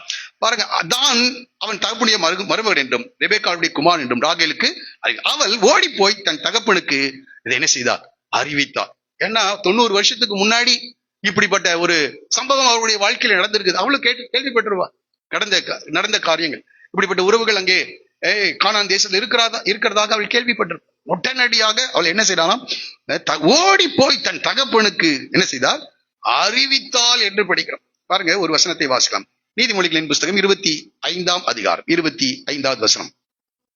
நீதிமொழிகள் 25:25. தூர தேசத்திலிருந்து வரும் நற்செய்தி விடாய்த்த ஆத்துமாவுக்கு கிடைக்கும் குளிர்ந்த தண்ணீரை போல இருக்கும். பாருங்க, அந்த குடும்பத்தை பற்றியே தெரியல, ஆனா இங்கே சொல்லுகிறார், நான் ரெபெக்காளுடைய மகன் என்று சொல்லி அனுப்புறான். இந்த ராகேல் ஓடி போய் அதை சொல்லுகிறார். நிச்சயமாக நான் நினைக்கிறேன், இந்த வசனத்தின் அடிப்படையில தூர தேசத்திலிருந்து வரும் நற்செய்தி, உங்களை அறியாத உங்கள் குடும்ப உறுப்பினர்கள் ரொம்ப காலம் பார்க்கலைங்க, திடீரென்று அவங்க வீட்டு கதவை தட்டுறாங்கன்னா எப்படி இருக்கும், அவங்க வந்திருக்காங்கன்ற செய்தி உங்களுக்கு கேள்விப்படும் போது ரொம்ப சந்தோஷப்படும். அதே போல தூர தேசத்துல வரும் நற்செய்தி விடாய்த்த ஆத்துமாவுக்கு கிடைக்கும் குளிர்ந்த தண்ணீரை போல. இதே போலதான் சமாரிய ஸ்திரீ செஞ்சாங்க. நான் செய்தவைகளை எல்லாம் ஒருவர் எனக்கு என்ன செய்தார் சொன்னார். என் வாழ்க்கையை பத்தி அப்படியே புட்டு என்ன செஞ்சிட்டார், வைத்து விட்டார். நீங்கள் வந்து பாருங்கள், அவர் மேசியாவோ என்று நீங்கள் வந்து என்ன செய்யுங்க பாருங்கன்னு குடத்தை வச்சுட்டு என்ன செஞ்சா, இந்த அம்மா ஆடுகளை விட்டுட்டு, இந்த அம்மா அங்கேயே ஆடுகளை விட்டுட்டு வீட்டுக்கு ஓடி போய் இந்த நற்செய்தியை சொல்றாங்க. அதே போல சமாரிய ஸ்திரீ, நான் செய்தவைகளை எல்லாம் ஒருவர் சொன்னார், நீங்கள் வந்து பாருங்க அவர் மேசியாவோ. உடனே அந்த ஊரார என்ன செஞ்சிட்டாங்க, அங்க கடந்து வந்துட்டாங்க. இப்படிப்பட்ட காரியங்களை நம்ம புரிந்து கொள்ள வேண்டும். அப்ப அந்த நற்செய்தி என்ன செய்கிறது, லாபானை வெகு விரைவாக அங்கே அழைத்து வருகிறது. அப்பொழுது லாபான், பாருங்க, லாபான் தன் சகோதரியின் குமாரனுடைய யாக்கோபுடைய செய்தியை கேட்டபோது அவனுக்கு எதிர்கொண்டு ஓடி. ஒருவேளை நான் இதை யோசிச்சு பார்த்தேன், எதிர்கொண்டு ஓடினா 90 வருடத்துக்கு முன்பதாக ஊழியக்காரர் வந்து என்ன செஞ்சாரு, வெகுமதிகளை எல்லாம் என்ன செஞ்சாரு கொடுத்தார். அப்படிதான் திரும்பியும் இந்த ஆபிரகாமுடைய உறவுகள் எல்லாம் என்ன இருக்குது, ஒட்டகங்களை அனுப்பி இருப்பாரு, அல்லது சில வெகுமதிகள் என்ன செய்யும் நமக்கு கிடைக்கும். அதனால ஓடினானா என்னன்னு தெரியல. ஆனா அவனுடைய வாழ்க்கையை பார்த்தா அதுக்காக கூட என்ன செஞ்சிருக்கலாம், ஓடி இருக்கலாம் போல தெரிகிறது. ரைட், இருக்கட்டும். பாருங்க, எதிர்கொண்டு ஓடி அவனை கட்டி கொண்டு முத்தம் செய்து தன் வீட்டுக்கு அழைத்து கொண்டு போனான். அவன் தன் காரியங்களை எல்லாம் விவரமாய் லாபானுக்கு சொன்னான். பாருங்க, வீட்டுக்கு போறாரு. யார் முதல் முன்ன பின்ன தெரியாது, இவங்களை பத்தி கேள்விப்பட்டுதான் இருக்கான். அவங்க அழைத்து கொண்டு போகிறான். விவரமாக தன்னுடைய குடும்பத்தை குறித்து, தன்னை குறித்து, தன்னுடைய சூழ்நிலைகளை குறித்து எல்லாம் லாபானுக்கு விளக்குகிறான். லாபான் சொல்லுகிற வார்த்தை பாருங்க. அப்பொழுது லாபான், நீ என் எலும்பும் என் மாம்சமுமானவன் என்று சொல்றான். ஆரம்பத்துல அவனுடைய வார்த்தைகள் எல்லாம் இப்படிதான் இருக்கு. ஐயோ, அவங்க ரொம்ப நல்லவங்க, அந்த அக்காவை போல அந்த அண்ணனை போல ஒரு ஆள் என்ன செய்யல இதுவரைக்கும் நான் பார்த்தது இல்லை அப்படின்னு எல்லாம் சொல்லுவோம். அவங்க எனக்கு பெஸ்ட் ஃப்ரெண்ட் அப்படின்னு எல்லாம் சொல்லுவோம். அவங்க நெருங்கிய உறவினர்கள் அப்படின்னு எல்லாம் சொல்லுவோம். அதே போல ஆதாம் ஏவாளை பார்த்த உடனே சொன்ன அதே வார்த்தை என்ன செய்யறாரு இவரு சொல்ல, நீ என் எலும்பும் என் மாம்சமுமானவன் என்றான். 1 மாதம் வரைக்கும் யாக்கோபு அவனிடத்தில் தங்கினான். இப்ப பாருங்க, 1 மாசம் ஆச்சு. 1 மாசம் எப்படி இருந்திருக்கும், மருமகன் வந்திருக்கிறாரு அப்படின்னு அதை எதையும் என்ன செஞ்சிருப்பாங்க, சமைச்சு போட்டிருப்பாங்க. அப்புறமேல் இவரு போவாருன்னு பார்த்தா இவர் என்ன செய்யல, போல. அப்புறமேல் திரும்பியும் கேட்டா, இல்ல எங்க அம்மா இப்படி சொல்லி அனுப்பிச்சிருக்காங்க அப்படின்னு என்ன செய்யறாரு, சில காரியங்கள் எல்லாம் அங்க சொல்லுகிறார். அப்ப பாருங்க, அப்போ அவர் கேட்கிறாரு, நீ 1 மாசம் ஆயிடுச்சுப்பா, நீ இங்கேயே தங்கணும், ஏன்னா அங்க ஏசா என்னை கொன்று போடுவான், ஆகவே நான் அங்கே என்ன செய்ய முடியாது, போக முடியாது என்ற காரியத்தை சொன்ன உடனே பின்பு லாபான் பாருங்க, அடுத்த காரியத்துல இந்த லாபானுக்கும் இந்த யாக்கோவுக்கும் நடைபெற்ற ஒரு உடன்படிக்கை, ஒரு அக்ரிமெண்ட்டை பத்தி நம்ம படிக்கிறோம் 14வது வசனத்துல. அப்ப பாருங்க, பின்பு லாபான் யாக்கோபை நோக்கி, நீ என் மருமகனா இருப்பதினால் சும்மா எனக்கு வேலை செய்யலாமா. அப்ப பாருங்க, இந்த 1 மாசம் சாப்பிட்டு நல்லா மாப்பிள்ள தூங்கல, என்ன செஞ்சிருக்காரு, வேலை செஞ்சிருக்க. எனக்கு அது ரொம்ப பாருங்க, அவனுக்கு ஆடு மேய்க்கிறத பத்தி நல்லா தெரிஞ்சிருக்கு. சும்மா இருக்க மாட்டாராட்டு இருக்குது யாக்கோப். வேலைகளை என்ன செஞ்சுட்டே இருக்காரு, செஞ்சுட்டே. இப்ப இவர் பார்த்துட்டே இருக்காரு, நல்லா வேலை செய்யறாரா யாரு, யாக்கோபு நல்ல வேலை, மருமகன் நல்ல வேலை செய்யறாரு. அப்ப சொல்றாரு, நீர் எனக்கு சும்மா வேலை செய்யலாமா, சம்பளம் எவ்வளவு கேட்கிறாய். பாருங்க, இது எனக்கு ஆச்சரியமா இருக்குது. முதலாளி தான் சம்பளத்தை என்ன செய்வாரு சொல்வார் நம்ம ஊர் வழக்கத்துல. ஆனா இவன் செய்யற வேலையை பார்த்தோன்னே லாபானுக்கு 2 முறை கேட்கிறான். அப்படி என்றால் உனக்கு என்ன வேணும் கேளுன்னு இன்னொரு முறையும் கேட்கிறார். அப்ப பாருங்க, வேலை செய்யும் போது அவன் அந்த லாபான் பார்த்து கேட்கிறான், உனக்கு எவ்வளவு சம்பளம் வேண்டும், சம்பளம் எவ்வளவு கேட்கிறாய் என்று சொல் என்றார். என்னை கேட்கிற அருமையாளே, நாம சோம்பேறிகளாக இருக்கக்கூடாது. நான் அதுக்கு சில குறிப்புகளை வைத்திருக்கேன், பின்னாடி வரேன். இவன் அந்த 1 மாதம் சரி, அந்த வீட்டுல நல்ல சாப்பாடு கிடைக்குது, சோறு கண்ட இடமே சொர்க்கம்னு என்ன செய்யல, நாமளா இருந்தா நல்ல சாப்பாடு கிடைக்குது, நல்லா சாப்பிட்டு அந்த பதான் அறாம என்ன செஞ்சிடலாம், நல்லா சுத்தி வந்து அங்க இருக்கிற ஜூ, அங்க இருக்கிற பார்க்கு, அங்க இருக்கிற பீச் இருக்கான்னு தெரியல எனக்கு, எல்லாத்தையும் சுத்தி வந்து யாரு மாமா வீட்டுல வந்து இருக்கிறோம் அப்படி. ஆனா அவரு அப்படி இல்லை. நான் நினைக்கிறேன், வந்த உடனே அவருக்கு ஒரு ரூமை கொடுத்துருப்பாங்களா கொடுத்துருக்க மாட்டாங்களா, ஏன்னா அவர் என்னன்னு சொல்றாரு, என் எலும்பும் என் மாம்சமான. அப்ப அவருக்கு ஒரு தனியா ஒரு இருக்கிறதுக்கு ஒரு வீட்டை கொடுக்கும், அதை கிளீன் பண்ணி இருப்பாரு, அதை சரிப்படுத்தி இருப்பாரு. இப்படி ஒவ்வொரு காரியத்திலும் சுறுசுறுப்புள்ளவன். அவர் என்ன செஞ்சிருக்கிறாரு, வேலை செஞ்சிருக்கிறார். இவருக்கே ஆச்சரியம், யாருக்கு, லாபானுக்கே ஆச்சரியம். இவ்வளவு சுறுசுறுப்பா என்ன செய்யறாரு இருக்காது. சுறுசுறுப்புள்ளவனுடைய ஜாக்கிரதையுடைய கை என்ன செய்யுமா, ஆளுகை செய்யும். நன்றாய் புரிந்து கொள்ளுங்க. சோம்பேறி பகுதி கட்டுகிறவனா இருப்பான், பகுதி கட்டுவனா அடிமையா இருப்பான், வேலைக்காரனா இருப்பான். ஆகவே நம்ம எப்படி இருக்கணும், உங்களுடைய துறையில நீங்கள் எப்படி இருக்கணும், சுறுசுறுப்பா இருக்கணும். ஆமா, சோம்பேறி என்னவா மாறிடுவான், பகுதி கட்டுகிறவனா மாறிடுவான். பகுதி கட்டுகிறவனா அடிமையாக வேலைக்காரனாக மாறுவான். நீ எஜமானா மாறணுமா, தேவன் சும்மா ஆசீர்வதிக்கிறது இல்லை. உன் கைகளின் பிரயாசத்தை நீ சாப்பிடுவாய். உன் கைகளின் பிரயாசத்தை நன்றாய் புரிந்து கொள்ளுங்கள். ஆமா, எல்லாரும் இருக்கிற எல்லாரும் உங்களுடைய கைகளின் பிரயாசத்தை நீங்கள் சாப்பிட வேண்டும். ஒருவன் வேலை செய்யாவிட்டால் சாப்பிடாது இருக்க கர்த்தருடைய வார்த்தை இது. வார்த்தை தினந்தோறும் நீங்கள் வேலை செய்யணும். உங்களுடைய துறையில நீங்கள் ஏதாவது கிரியைகளை செய்து கொண்டே இருக்க, அதை தேவன் என்ன செய்வார், ஆசீர்வதிக்கிறவராக காணப்படுவார். சரி, இருக்கட்டும். இங்க சம்பளத்தை சொல்றாரு பாருங்க. லாபானுக்கு 2 குமாரத்திகள். ஃபர்ஸ்ட் பார்த்துட்டான், யார, ராகேல பார்த்துட்டா. சொல்றான், மூத்தவன் பேர் லேயாள், இளைவன் பேர் ராகேல். லேயாளுடைய கண்கள் அவன் பாக்குறான், அந்த அம்மாவுடைய கண்கள் கூச்ச பார்வையா இந்த ராகேலோ, எல்லாரும் சேர்ந்து படிப்போமா? ரூபவதியும் பார்வைக்கு அழகு. பார்த்துடா, அப்பா ரொம்ப அழகா இருக்காங்க. யாரு? ஆமா, ராகேல் ரொம்ப அழகா இருக்கான். பார்த்த உடனே அவனுக்கு, அது இல்லாம ஃபர்ஸ்ட் யாரதான் பாக்குறான்? ராகேல தான் பாக்குறான். வந்ததே அதுக்குதான். ஆண்டவர் வேற என்ன செஞ்சிருக்கிறாரு?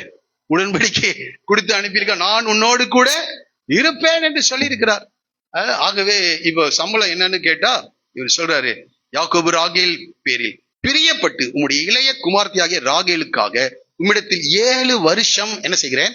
வேலை செய்ய. நன்றாய் புரிந்து கொள்ளுங்க. இது ஏன் அதை சொல்லுகிறார் என்றால், அந்த நாட்களின் வழக்கத்தின்படி, அந்த சமுதாயத்துல அந்த நாட்களின் வழக்கத்தின்படி ஒரு ஒரு ஆண் ஒரு குடும்பத்திலே பெண் எடுக்க வேண்டும் என்றால் திருமண பரிசை அந்த குடும்பத்துக்கு என்ன செய்யணுமா? கொடுக்கணும். இப்ப நம்ம ஊர்ல என்ன ஆயிடுச்சு? அப்படியே தலைகீழா இருக்கு. ஒரு பெண்ணுக்கு ஒரு கணவன் வரணும்னா பெண் வீட்டார் என்ன செய்யணுமா?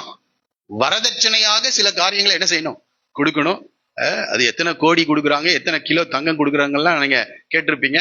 அதுவும் என்ன செய்யறது இல்ல, பத்துறது இல்ல. சூசைட் பண்ணுகிற அளவுக்கு காரியங்கள் போய்கொண்டிருக்கு. ஆனால் அன்றைய நாட்களிலே ஒரு பெண்ணை நீங்கள் திருமணம் செய்ய வேண்டும் என்றால் அந்த குடும்பத்தாருக்கு நீங்கள் என்ன செய்யணும்? திருமண பரிசை கொடுக்க வேண்டும். கொஞ்சம் யோசிச்சு பாருங்க. நான் இதை யோசிச்சு பார்த்தேன். ஏனென்றால் அந்த பெண்ணை வளர்த்து ஆளாக்கி என்ன செஞ்சிருக்காங்க? இவனுக்கு மனைவியாக கொடுக்கின்றார்கள். அந்த பெண்ணுக்கு எவ்வளவு செஞ்சிருப்பாங்க? அவளை கல்வி கற்க வைத்து அவளுக்கு வேண்டிய எல்லா காரியங்களையும் அவள் செய்திருக்கிறாள். அப்போ இவன் என்ன செய்யறான்? வளர்த்து ஆளாக்கி வச்சா இவன் போய் என்ன செய்யறான்? டாமாலு கிளிய வளர்த்து இன்னும் சொல்லுவாங்க, அதை சொல்ல விரும்பல. அப்போ இதுதான் நடைமுறையாக இருக்கு. அப்போ அவங்க வளர்த்திருக்காங்க.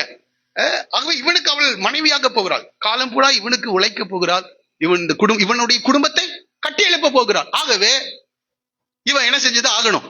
இதுதான் சரியான நடைமுறைன்னு நான் நினைக்கிறேன். ஓகே, அங்கே அவள் பரிசை கொடுக்க வேண்டும், திருமண பரிசை. இப்போ இவன் எப்படிதான் வந்திருக்கான்? கோலும் தடியும் கொடுத்தா பொண்ணு கொடுப்பாங்களா? என்கிட்ட கோலும் தடியும் தாங்க இருக்கு, பொண்ணு கொடுன்னா யார் கொடுப்பா? யாரு கொடுக்க மாட்டான். இவன் சொல்றான், நான் உம்முடைய இளைய மகளுக்காக நான் 7 வருடம் என்ன செய்கிறேன்? வேலை செய்கிறேன். அடிச்சு விட்டான் பாருங்க. கொஞ்சம் யோசிச்சு பாருங்க. உங்க சம்பளத்தை வச்சுக்குங்க, இன்ட்டு 12 இன்ட்டு 7 போட்டுக்குங்க. எவ்வளவு வரும்? ஒவ்வொருத்தர் சம்பளத்தை வச்சுக்கோங்க. ஒரு ஆளுக்கு 50,000 ரூபாய் இருக்கலாம், ஒரு ஆளுக்கு 20,000 ரூபாய் இருக்கலாம். கொஞ்சம் அதை போட்டு நான் கால்குலேட் பண்ணி பார்த்தேன். இவ்வளவு லட்சங்களை கொடுத்து என்ன செய்யறாங்க? பெண்ணை கொள்ள வேண்டும் என்று. ஏன்னா அது கொடுக்கலன்னா என்ன செய்ய முடியாது. இன்றைக்கும் ஆப்பிரிக்கா நாடுகளிலும் ட்ரைபல் மலைவாழ் பழங்குடியினர் மத்தியிலையும் இந்த வழக்கம் இன்றைக்கும் இருக்குதான். இன்றைக்கும் இந்த வழக்கம் என்ன செய்து இருக்கிறது, அதை நீங்கள் படித்து பாருங்கள். இந்த ஆப்பிரிக்கா நாடுகளில இருக்கிற பெண்களுக்கு இதை கொடுக்கலன்னா என்ன செய்யவே மாட்டானா? பொண்ணை கொடுக்கவே மாட்டானா. இன்றைக்கு கொடுத்துதான் அங்க திருமணங்களை முடிக்கிறார்கள் என்று கேள்விப்பட்டேன், நான் படித்தேன். சரி, இருக்கட்டும். ஆகவே இங்கே அவன் சொல்லுகிறான், 7 வருட உழைப்பை வரதட்சணையாக அல்லது திருமண பரிசாக நான் உமக்கு என்ன செய்கிறேன்? கொடுக்கிறேன். பாருங்க, இப்பெல்லாம் பெண்ணை பெற்று வச்சா ஐயோ இவனுக்கு கொடுத்து அனுப்புறதுக்கு என்ன இருக்குது அப்படின்னு நாம ரொம்ப வேதனைப்படுறோம். ஆனா அன்னைக்கு லாபானுக்கு என்ன இருக்கும்? 2 மகளை பெற்று வச்சிருக்கோம், ஒரு பெரிய வரவு என்ன செய்யுது இருக்குது அப்படின்னு அவன் ரொம்ப சந்தோஷமா இருக்கும். இப்ப பாருங்க, இவன் வேற சுறுசுறுப்பா இருக்கான், எல்லா வேலையும் நல்லா என்ன செய்யறாரு? 7 வருஷம் அவர் ரொம்ப சந்தோஷப்பட்டிருப்பார். 7 வருஷம்னா கொஞ்சம் யோசிப்பா. பல லட்சங்கள் ஊதியமாக அல்லது பரிசாக நான் அவனுக்கு என்ன செய்யறேன்? கொடுக்கிறேன் என்று அவன் என்ன செய்யறான்? அது ராகேல பார்த்தானா, அவள் மேல் இருக்கிற பிரியத்தினால அப்படி வாயை என்ன செஞ்சிட்டான்? விட்டுட்டான். சரி, ஓகே. பாருங்க, அதற்கு லாபான் பாருங்க, இது ஒரு அக்ரிமெண்ட். இது சாதாரண காரியம் இல்லைங்க. அதை நான் படித்து பார்த்த போது ரொம்ப இது சும்மா பேச்சு வார்த்தையில நடந்தது அல்ல. சொல்ற, அதற்கு லாபான், நான் அவளை அந்நிய புருஷனுக்கு கொடுக்கிறதை பார்க்கலாம், அவளை உனக்கு கொடுக்கிறது உத்தமம், என்னிடத்தில் தரித்திரு என்று சொல். டிமாண்ட் எல்லாம் எதையும் சொல்லல. இவன் ரொம்ப கன்னிங்கா என்ன செய்யறாரு? ப்ளே பண்றார். எனக்கு ரொம்ப ஆச்சரியமா இருந்தது. இந்த யாக்கோபுக்கு மாமா யாருன்னு என்ன செய்யல, தெரியவே இல்லை. மாமா யாருன்னு தெரியல. அவன், இனி என் எலும்பும் என் மாம்சமுமாய் இருக்கிறாய் என்று சொன்னார். அந்த ஒரு சந்தோஷம். நான் யாரு? கித்தன் கின் அப்படின்னு நினைச்சிட்டாரு. ஆனா இவர் யாரு? கித்தன் கின்னா இருக்கலாம், எலும்பா இருக்கலாம், மாம்சமா இருக்கலாம். ஆனா கணக்குன்னு வந்தா ஒருத்தர் என்னுடைய வண்டியை ரிப்பேர் பண்றதுக்காக நான் ஒரு கடைக்கு போயிருந்தேன். அப்போ அவங்க கிட்ட இந்த வண்டியை கொடுத்தேன். அப்போ நமக்கு தெரியும் அவங்க சில ஸ்பேர்ஸ் போட்டேன்னு சொல்லுவாங்க, சில ஸ்பேர்ஸ் போட்டதாக சொல்லுவாங்க. ஆனா இணைஞ்சிருக்க மாட்டான், போட்டிருக்க மாட்டான். அவங்க அந்த ஸ்பேர் போட்டதாக நமக்கு அந்த கணக்கு காட்டிடுவாங்க. நாம அதை கொடுத்துட்டு என்ன செய்யணும், போட்டானா போடலையா நம்ம பிரிச்சா பார்க்க முடியாது, வந்துருவோம். அப்போ இன்னொருத்தர் நான் அங்க கடையில இருக்கிற இன்னொருத்தர் வந்தாரு. அப்ப அந்த ஸ்பேர் எல்லாம் எங்க அப்படின்னு கேட்கிறாரு. அது எவ்வளவு என்னன்னு அவரு ரொம்ப அங்க குடைச்சல் கொடுத்துட்டு இருக்கிறாரு அந்த மெக்கானிக் கிட்ட. அவர் போனோன்னு சொல்றாரு, சார் எங்க அப்பனே ஆனாலும் வண்டியை விட்டா நான் இப்படிதான் பண்ணுவேன். யாரு? எங்க அப்பாவே ஆனாலும் நான் என்ன செஞ்சுதான் ஆவேன், 2 ஸ்பேர்ஸ போட்டதாக சொல்லிதான் என்ன செய்வேன் நானு. ஆமா, ஏன் தொழில் தர்மங்க அது அப்படிதான். தகப்பனே ஆனாலும் சிலர் அப்படி இருக்காங்க. அவர் சொல்ல அவங்க வாயிலிருந்து என்கிட்ட சொன்ன வார்த்தை அது. அதனால அது தைரியமா நான் சொல்றேன். ஆகவே பணம்னு வந்துருச்சுன்னா அப்பனாது பையனாது. இன்றைக்கு அப்படிதான் இருக்கு, சமுதாயம் அப்படி இருக்கு. நான் இதை சொல்லுகிறேன், புரிந்து கொள்ளுங்கள். இதை புரிந்து கொள்ளு. நாம் வாழ்கின்ற சமுதாயம் அப்படி. ஒரே குடும்பத்துல பிறந்து வளர்ந்து ஆளான பிறகு அண்ணன் தம்பி அக்கா தங்கை எல்லா உறவுகளுக்கு மத்தியில சொத்து என்று வரும்போது, பணம் என்று வரும்போது என்ன ஆயிடுது, அங்க பிரச்சனை வந்து. என் நண்பர் ஒருத்தர் இருக்கான். அப்ப அவங்க கிட்ட கேட்டும் போது அவனுடைய தங்கை பேசுறதே இல்லடா, ரொம்ப பெரிய பிரச்சனை. என்னடான்னு கேட்டேன். எல்லாம் சொத்து பிரச்சனை தான். அவங்க எல்லாரும் எங்களோட கூட தான் வளர்ந்தாங்க, எங்க தெருவில் தான் இருந்தாங்க. ஆனா கல்யாணம் ஆன உடனே சொத்துன்னு வந்த உடனே என்ன ஆயிடுச்சு, பகை விரோதம், ஒருத்தர் பாக்குறது இல்ல, பேசுறது இல்ல. அதே போல லாபான் அப்படிதான், கித்தன் கிண்ணு தான், மாம்சம் தான், எலும்பு தான். ஆனா பணம்னு வந்தா லாபான் ரொம்ப ஸ்ட்ரிக்டானார். அதுவும் இந்த சுறுசுறுப்பான ஒரு மனிதனை வந்திருக்கிறாரு. இவர் கதையெல்லாம், இவர் செஞ்சுட்டு வந்த கதையெல்லாம் என்ன செஞ்சிருக்கிறாரு, இங்க சொல்லியிருக்காரு. இப்போ லாபான் என்ன சொல்றார், அவளை உனக்கு அந்நிய புருஷனுக்கு கொடுப்பதை பார்க்கலாம் அதை உனக்கு கொடுக்கிறது உத்தமம், என்னிடத்தில் என்ன செய். சாரி, பின்னாடி எல்லாம் ஏமாட்டுகிறவராக இருக்கிறாரு. அப்போ அந்த கண்டிஷன்ஸ் எல்லாம் என்ன செய்வே இல்லை, சொல்லவே இல்லை. நிறைய பேர் நம்ம இருக்கோம் ஏங்க, அவரோடு முதல் பேசும்போது எந்த ஒரு காரியத்தையும் என்ன செய்யல, சொல்லல. ஆனா இப்ப ஒவ்வொரு கண்டிஷனா என்ன செஞ்சுட்டு இருக்கிறாரு, சொல்லிட்டு இருக்கிறார். லாபான் மறந்துடாதீங்க, அவரெல்லாம் யாரு, லாபான் அப்படிதான் இருப்பான். இந்த உலகத்துல இருக்கிற பெரும்பான்மையினர் லாபானை போல இருக்காங்க. மனிதர்களை குறித்து எச்சரிக்கையாயிருங்கள் என்று வசனம் சொல்லுகிறது. மனிதர்களை குறித்து என்ன எப்படி இருக்கணுமா, எச்சரிக்கையா இருக்கணும். அவன் சொல்லுகிற தேன் போல இருக்கின்ற வார்த்தைகளை நம்பிராதீங்க. எப்போதுமே புறாவை போல கபடற்றவர்களா இருக்கணுமா, பாம்பை போல வீணா உள்ளவர்களாகவும் இருக்க வேண்டும். ஆமா, திடீரென்று மனிதர்கள் என்ன செய்வாங்க, மாறி விடுவார்கள். சரி, இருக்கட்டும். இங்கே பாருங்க, அப்படியே யாக்கோபு ராகேலுக்காக 7 வருஷம் என்ன செய்கிறான், வேலை செய்கிறான். 7 வருஷம். 7 வருஷம் கொஞ்சம் யோசிச்சு பாருங்க. நான் யோசிச்சு பார்த்தேன், 7 வருஷம்னா எவ்வளவு பெரிய காலம், எவ்வளவு உழைப்பை அவன் நினைச்சிருக்கான், கொடுத்திருப்பான். 7 வருஷம் அந்த உழைப்பு. அவள் பேரில் இருந்த பிரியத்தினால் அந்த வருஷங்கள் அவனுக்கு கொஞ்ச நாளாக தோன்றி. அவள் பேர் இருக்கிற அன்பு இருந்தா சகலத்தையும் செய்யும், சகலத்தையும் தாங்கும், சகலத்தையும் நம்பும். அந்த அன்புக்காக எதையும் என்ன செஞ்சிடலாம். அதனால்தான் ஆண்டவர் சொன்னாரு பேதுருவை பார்த்து, இவள் எல்லாரிலும் நீ அதிகமா என்னில் அன்பு கூறுகிறாயா என்று கேட்கிறார். அந்த அன்பு கூர்ந்தா அவருடைய கற்பனைகள் நமக்கு பாரமா இருக்காது. அதிக நாள் தான், 7 வருடம் தான், ஆனா பாரமா இல்ல. அதற்கு காரணம் ராகேலின் மேல இருந்த அன்பினாலே 7 வருடம் வேலை செஞ்சிருக்கான். இந்த காலையில நான் உங்களை பார்த்து கேட்கிறேன், நீங்கள் தேவனை நேசிக்கிறவர்களா இருக்கிறீர்களா? நீங்கள் தேவனை நேசிப்பது உண்மையானால் அவருடைய கற்பனைகள் உங்களுக்கு எப்படி இருக்காது, பாரமா இருக்காது.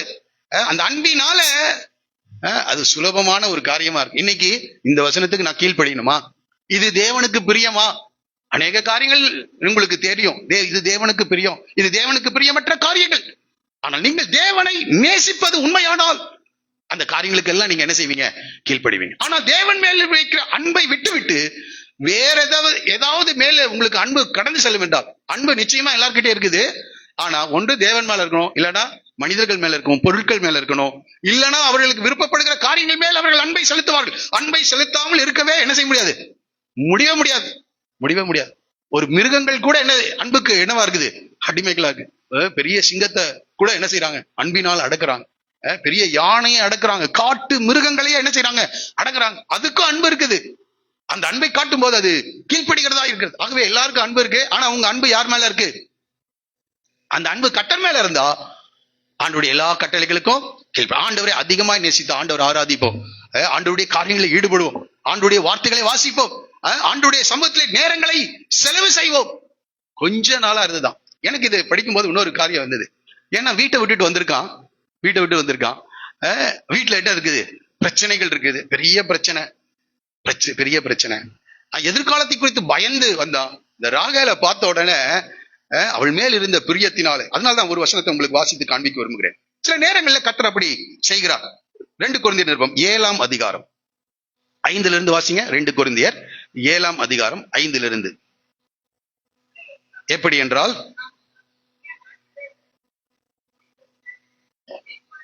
மக்கதோனியா நாட்டுக்கு வந்த போது எங்கள் சரீரத்திற்கு இளைப்பாறுதல் ஒன்றும் இல்லாமல். இப்ப யாக்கோபு வரும்போது இளைப்பாறுதல் ஒண்ணுமில்லை. எப்படி இருக்கும்? எதிர்காலம் பயந்துட்டு வர்றான்.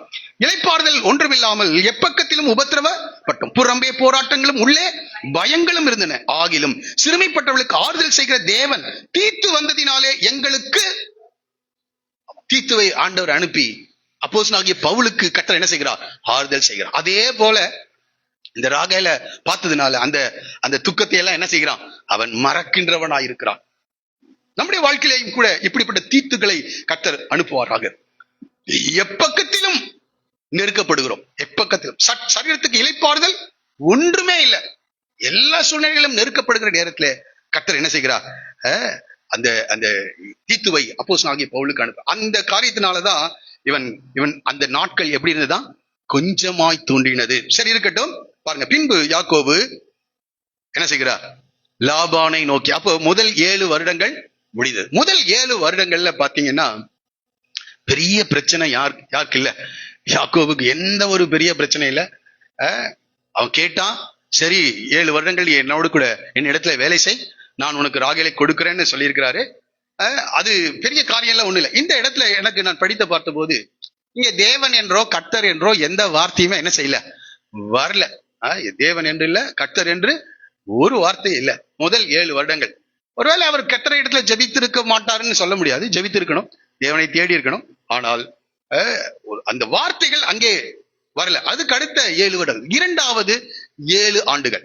முதல் சொன்ன முதல் 7 ஆண்டுகள் இந்த ராகேலுக்காக என்ன செய்யறாரு? அவரு வேலை செய்கிறார். ராகேலுக்காக 7 வருடம். இரண்டாவது 7 வருடம் என்ன நடக்குது பாருங்க. 7 வருடம் முடிஞ்சு பின்பு யாக்கோபு லாபானை நோக்கி, என் நாட்கள் நிறைவேறினபடியினால் என் மனைவியிடத்தில், பாருங்க என்ன சொல்றாரு? எனக்கு மனைவியாக அவளை கொடுன்னு கேட்கல, என் மனைவியின் இடத்தில். அப்போ என்கேஜ்மெண்ட் என்ன செஞ்சிருக்காங்க? முடிச்சிருக்காங்க. ஏன்னா அவளுடைய கலாச்சாரத்தின்படி அந்த நிச்சயதார்த்தம் என்கேஜ்மெண்ட் முடித்தாதான் அவங்களை என்ன சொல்ல முடியும்? மனைவி என்று அழைக்க முடியும். அப்போ என்கேஜ்மெண்ட் எல்லாம் முடிச்சிருக்காரு. அப்போ இவரு அந்த குடும்பம் எல்லாருக்கும் என்ன செய்யும்? ராகேலை யாக்கோபுக்கு கொடுப்பதை குறித்து எல்லாரும் அறிந்து இருக்கிறார்கள். இப்ப கேட்கிறாரு, என் மனைவிடத்தில் நான் சேரும்படி அவளை எனக்கு தர வேண்டும் என்றார். இப்ப பாருங்க, லாபான் தந்திரமாக, ரொம்ப எக்ஸலண்டான ஆள். யாரு? லாபான் ரொம்ப தந்திரமாக. அப்பொழுது லாபான் அவ்விடத்து மனிதர்கள் எல்லாரையும் குடிவர செய்து விருந்து பண்ணினான். கல்யாண விருந்து என்ன செய்யறாரு? அவ ஊரார் எல்லாரையும் கூப்பிட்டுருப்பார். என்னன்னா, மகளுக்கு கல்யாணம் அப்படி சொல்லியிருப்பார். நம்ம ஊர்னா பேர் எல்லாம் போட்டிருப்பாங்க, மாட்டிக்குவோம். அந்த ஊர்ல அந்த நாட்கள்ல அந்த வழக்கம் இல்ல. அதனால இவர் என்ன செய்யறாரு? விருந்து பண்ணினார். சாப்பாடு இல்லம்மா, என்னது கல்யாணத்துல என்ன செய்வாங்க? விருந்து பண்ணினார்கள். அப்ப பாருங்க, அந்த ஊர் கலாச்சாரத்தின் அடிப்படையில ஆண்கள் எல்லாம் என்ன செஞ்சிருப்பாங்க? தனியா உட்கார்ந்துருப்பாங்க. பெண்கள் எல்லாம் தனியா உட்கார்ந்து. ஏனென்றால் ஆண்களுக்கெல்லாம் ஒரு கூடாரம், பெண்களுக்கெல்லாம் இன்றைக்கும் மத்திய திரைக்கடல் நாடுகள் அப்படிதான் இருக்குன்னு சொல்றாங்க. அப்போ இவரு திருமணம்னு இவருக்கு தெரியுது. ராகேல் தான் நம்ம என்ன செஞ்சிருக்கோம்? அக்ரிமெண்ட் போட்டிருக்கோம், நிச்சயதார்த்தம் எல்லாம் முடிச்சு. இவர் கான்பிடென்டா இருக்கார். யார் வருவா? ராகேல். அவ்வளவு காலம் என்ன செஞ்சிருக்கிறாரு? 7 வருடமா கடினமாக உழைத்திருக்கிறார். சரி, அப்போ ஒரு மாப்பிள்ளையாக எப்படி இருந்திருப்பான்னு பாருங்க. கோட் ஷூட் எல்லாம் போட்டுட்டு ரொம்ப சந்தோஷமா வர்றவங்க எல்லாம் வாழ்த்துக்களை எல்லாம் என்ன செஞ்சுட்டு இருக்கிறாரு? பெற்றுட்டு இருக்கிறார். ஆண்டவர் பொறுமையா இருக்கிறார். 7 வருஷம் ஃபர்ஸ்ட் இளைப்பாற பண்ணுகிறார் ஆண்டவர். உடனே நம்மள கரெக்ட் பண்றது இல்ல. பரிசுத்தவான்கள் தான். ஆனா அவங்க கிட்ட சில குறைவுகள் எல்லாம் என்ன செய்யுது? இருக்கு. அந்த குறைவுகளை கர்த்தர் சீர்படுத்தும் போது அவருடைய இருதயத்தை முதல்ல ஃபர்ஸ்ட் இளைப்பாற பண்ணி அதுக்கப்புறம் ட்ரீட்மெண்ட் என்ன செய்யறாரு ஆண்டவர் ஆரம்பிக்கிறார். இவர் என்ன செஞ்சுட்டு வந்திருக்கிறாரு? ஏமாற்றி தன் மூத்த சகோதரனாக ஏசாவின் ஆசீர்வாதத்தை களவாக திருட்டுத்தனமாக அவர் எடுத்துக்கொண்டு வந்திருக்கிறார். இப்ப இவருக்கு தெரியல, அவர் என்ன நினைச்சிட்டு இருந்திருப்பாரு? ஆண்டவர் என்னோடு கூட நேரடியாக யாரையே பார்த்துட்டேன் நானு, ஆண்டவரையே பார்த்துட்டேன். ஆண்டவர் எனக்கு என்ன செய்திருக்கிறார்? உடன்படிக்கை செய்திருக்கிறார். நான் உன்னோட கூட இருப்பேன், கர்த்தர் என் பட்சத்தில் இருந்தால் எனக்கு எதிராக இருப்பவன் யார்? அப்படி நல்ல வசனங்கள் அங்கங்க எழுதி வச்சிருந்திருப்பாரு நினைக்கிறேன். அடிக்கடி படிக்கும் போது அப்பா கர்த்தர் கூட இருக்காருப்பா. இவரு மாமா எப்படி இருக்காரு? என் மாம்சமும் என் எலும்புமானவன் என்று சொல்லியிருக்கிறார். அப்படியே லைஃப் செட்டில்டுன்னு நினைக்க நினைக்க என்ன நடக்குது பாரு. அன்று இரவிலே அவன் தன் குமாரனாகிய லேயாளை அழைத்து கொண்டு போய் அவனிடத்தில் விட்டான். அவளை அவன் எனக்கு கரெக்டா பாருங்க, இந்த பெத்துவேலுடைய வீட்டுல இருக்கிற 2 பேருமே இப்படிப்பட்ட ஆட்கள் தானாட்டு இருக்கு. யாரு? ரெபேக்காலும் இதே வேலைதான் செஞ்சாங்க. யாக்கோபை பார்த்து சொன்ன, நான் சொல்லுவதை நீ கேளு, என் சொல்லுக்கு கீழ்ப்படி. நான் சொன்னேன்ல போன வாரம், ஆமா கீழ்ப்படி அப்படின்னு எப்படி ரெபேக்கால் இந்த யாக்கோபை நடத்தினாலோ அதே போல லேயாளை லாபான் என்ன செய்ய, நான் சொல்றதை கேள். என்கேஜ்மெண்ட் எல்லாம் நடந்தது எனக்கும் தெரியும், நான் தான் இணைஞ்சிருக்கேன், சொல்லியிருக்கேன், நான் சொல்றதை நீ கேள் அப்படின்னு யார்கிட்ட சொல்லியிருக்கணும்? இந்த லேயாள் கிட்ட சொல்லியிருக்கணும். இதை நான் யோசிச்சு பார்த்தேன், சில புஸ்தகங்களை நான் படித்து பார்த்தேன். ஒரு சில கமெண்டேட்டர்ஸ் என்ன சொல்றாங்கன்னா, இந்த லாபான் உண்மையாகவே செய்தது ராகேலுக்கு தான் இவனை நிச்சயம் பண்ணி கொடுத்தது உண்மைதான். அவன் என்ன நினைச்சிருப்பான், இந்த 7 வருடத்துக்குள்ள லேயாளுக்கு என்ன ஆயிடும், திருமணம் நடந்துரும்னு நினைச்சான். திருமணம் நடந்துரும் நினைச்சான். ஆனா என்ன ஆகல, திருமணம் நடக்கல. இப்ப இவர் என்ன நினைக்கிறார், 2 பெண்களை வச்சிருக்கோம், இவனுக்கு 7 வருஷம் ஒரு குறைந்தது ஒரு 20-25 லட்சம்னு வச்சுக்கோங்களேன். 25 லட்சம் வரதட்சணை அவருக்கு என்ன செய்யுது, கிடைக்குது. அப்போ லேயாலையும் அப்படிப்பட்ட ஒரு மகனுக்கு கல்யாணம் பண்ணி கொடுத்தா அங்கிருந்த 25 நாள் ஒரு 20வது என்ன செய்யும், இவர் ஒரு திட்டத்தை ப்ராஜெக்ட் போட்டு வச்சுட்டு இருந்திருக்காரு. 7 வருஷமா என்ன கிடைக்கல, ஒரு நபரும் அவரை பெண் கேட்க வரவில்லை. இப்ப இவர் யோசிக்கிறார். பெண்ணை பெற்றவங்க என்ன செய்வாங்க, யோசிப்பாங்க, எப்படியாவது இந்த பிள்ளையை கரையேற்ற வேண்டும் என்று அவர்கள் என்ன செய்வாங்க, யோசிச்சுட்டு இருப்பாங்க. ஆகவே நான் நினைக்கிறேன் இந்த இடத்துல இவர் யோசிக்கிறார், இப்படி யாக்கோபை போல ஒரு பையன் திரும்பியும் லேயாளுக்கு கிடைக்கிறதுக்கு வாய்ப்பே இல்லை. ஆகவே இவனே என்ன செஞ்சிடும், இன்னொரு 7 வருடம் என்ன செஞ்சிடலாம், வேலை செஞ்சு. அப்போ பாருங்க, அவருக்கு புள்ள அதெல்லாம் ஒண்ணும் இல்லை, அவருக்கு என்னது 25 பிளஸ் 50 லட்சம் தான் அவருக்கு முக்கியம். அப்படின்றதுக்காக உடன்படிக்கையே என்ன செய்யறாரு, அக்ரிமெண்டே என்ன செய்யறாரு, மாத்துறாரு. அதுக்கு அவரு சொல்ற காரியம் பாருங்க, லாபான் தன் வேலைக்காரியாகிய சில்பாலையும் தன் குமாரனாகிய லேயாளுக்கு வேலைக்காரியாக கொடுத்தார். பாருங்க, இதெல்லாம் ஒண்ணும் தெரியல. கல்யாணத்துல ஒரு வேலைக்காரியை வேற கொடுக்குறன்னு போய் இவன் ரொம்ப சந்தோஷமா இருந்திருப்பான். Right, okay. காலையிலே இதோ அவள் லேயாள் என்று யாக்கோபு கண்டு. காலையில தான் ஒரு பெரிய அதிர்ச்சி என்ன செஞ்சிருக்கோம், நடந்திருக்கு. ஏன்னா இன்றைக்கு இருக்கிற எலக்ட்ரிசிட்டி எல்லாம் அன்றைக்கு கிடையாது. ஆகவே அவர்கள் பார்த்து பேசிக்க வாய்ப்பே இல்ல. காலையில தான் தெரியுது யாரு இது எப்படி இருந்திருக்கும் யோசிப்பாங்க. 7 வருடம் கடினமா உழைத்திருக்கிறார். 7 வருடம் கரெக்டா பாருங்க, யாக்கோபு என்ன செய்து விட்டு வந்தானோ 7 வருடங்கள் கழித்து இவனை இருதயத்தெல்லாம் ஆறுதல் படித்து இவனை சரிப்படுத்தும்படியாக மிகச்சரியாக அதே ரெபேக்காலுக்கு பதிலா இங்க யார் வர்றா, லாபான் வருகிறார். அதே ஈசாக்கு போய் யாக்கோபு சொல்றான், நான் உம்முடைய மூத்த குமாரனாகிய ஏசான்னு சொல்றான். இங்க இளைய குமாரனாகிய ராகேலுக்கு பதிலா யார் வந்து நிக்கிறா, லேயாள். நான் சொல்றேன் பாருங்க, தேவன் அதனால்தான் கலாத்தியர் 6வது அதிகாரத்துல மோசம் போகாதிருங்கள், தேவன் தம்மை பரியாசம் பண்ண ஒட்டார். மோசம் போகாதிருங்கள், தேவன் தம்மை பரியாசம் பண்ண ஒட்டார். மனுஷன் எதை விதைக்கிறானோ அதை என்ன செய்வானா. அப்ப அது என்ன சொல்றாங்க, தேவன் தம்மை பரியாசம் பண்ண தேவன் கிட்ட விளையாடுறாத, நீ எதை விதைக்கிறியோ அத இப்பவும் அறுப்ப, அறுத்துக்கொண்டே என்ன செய்வாய். ஆகவே தயவுசெய்து கவனமா இருங்க. நம்முடைய தேவன் அன்புள்ள தேவன், உடன்படிக்கை செய்கிறவர், வாக்குறுதிகளை கொடுக்கிறவர் தான். ஆனால் நம்முடைய தவறுகளுக்கான விளைவுகளை நாம் நிச்சயமாக அறுக்க வேண்டும். ஏனென்றால் அன்புள்ள தேவன் மாத்திரமல்ல, அவர் நீதியை செய்கிற தேவனா இருக்கிறார். அவர் எப்படி இருக்காரு, நீதியை நிலைநாட்டுகிற அவர் ஜட்ஜுங்க, அவரு சர்வலோக நியாயாதிபதியா இருக்கிறார். ஆகவே செய்த தவறுகளுக்கான தண்டனை. ஆகவே தயவுசெய்து நன்றாக புரிந்து கொள்ளுங்கள், அன்புள்ள தேவன் மன்னிக்கிறார். நாம் நம்முடைய தவறுகளை அறிக்கை செய்யும் போது எல்லா அநியாயத்தையும் நீக்கி நம்மை சுத்திகரிப்பதற்கு அவர் உண்மையும் நீதியும் உடையவராக இருக்கிறார். ஆனால் அவருடைய ரைச்சஸ்னஸ், அவருடைய நீதி சில விளைவுகளை நீ அனுபவித்துதான் ஆக வேண்டும். அதுதான் தேவனுடைய திட்டமா இருக்கிறது இந்த பூமியில. இன்றைக்கு அநேகர் சொல்றாங்க அப்படி இல்ல, கர்த்தர் மன்னிக்கிறார், தயை பெருத்தவராய் இருக்கிறார், ஆனால் அந்த விளைவுகளை அவர்கள் என்ன செஞ்சது ஆகணும். ஆகவேதான் கற்பனைகளை கொடுக்கின்றார், பிரமாணங்களை கொடுக்கின்றார், இந்த உடன்படிக்கையின் வார்த்தைகளை கொடுத்து ஆலோசனை சொல்வார். இதோ ஜீவனையும் மரணத்தையும் உனக்கு முன்பாக வைக்கிறேன், ஆசீர்வாதத்தையும் சாபத்தையும் உனக்கு முன்பாக நான் வைக்கிறேன், நீ ஜீவனை தெரிந்து கொள் என்று ஆலோசனையும் சொல்லுவார். ஆனா நீ மரணத்தை தெரிந்து கொண்ட பிறகு அவர் ஒண்ணும் செய்ய முடியாது. உனக்கு இந்த காலையில் கர்த்தர் உன்னோடு கூட பேசுகிறார். தேவன் பட்சிக்கிற அக்கினியாக இருக்கிறார், தேவன் நீதி செய்கிற தேவனாக இருக்கிறார். பாருங்க, கரெக்டா 7 வருடங்கள் கழித்து இவன் எங்கேயும் தப்பி என்ன செய்ய முடியாது, ஓட முடியாது. லாபானோடு கூட சண்டையும் என்ன செய்ய முடியாது, போட முடியாது. லாபானோட சண்டை, ஏன்னா 7 வருடம் என்ன செஞ்சுட்டான், உழைச்சிட்டான். இனி எங்கேயும் போக முடியாது, அந்த ஊரை விட்டு என்ன செய்ய முடியாது. கரெக்டா கொண்டு வந்து லாக் பண்றாரு ஆண்டவர். உன்னுடைய தவறுகளை உனக்கு சுட்டி காண்பிக்கிற தேவன்.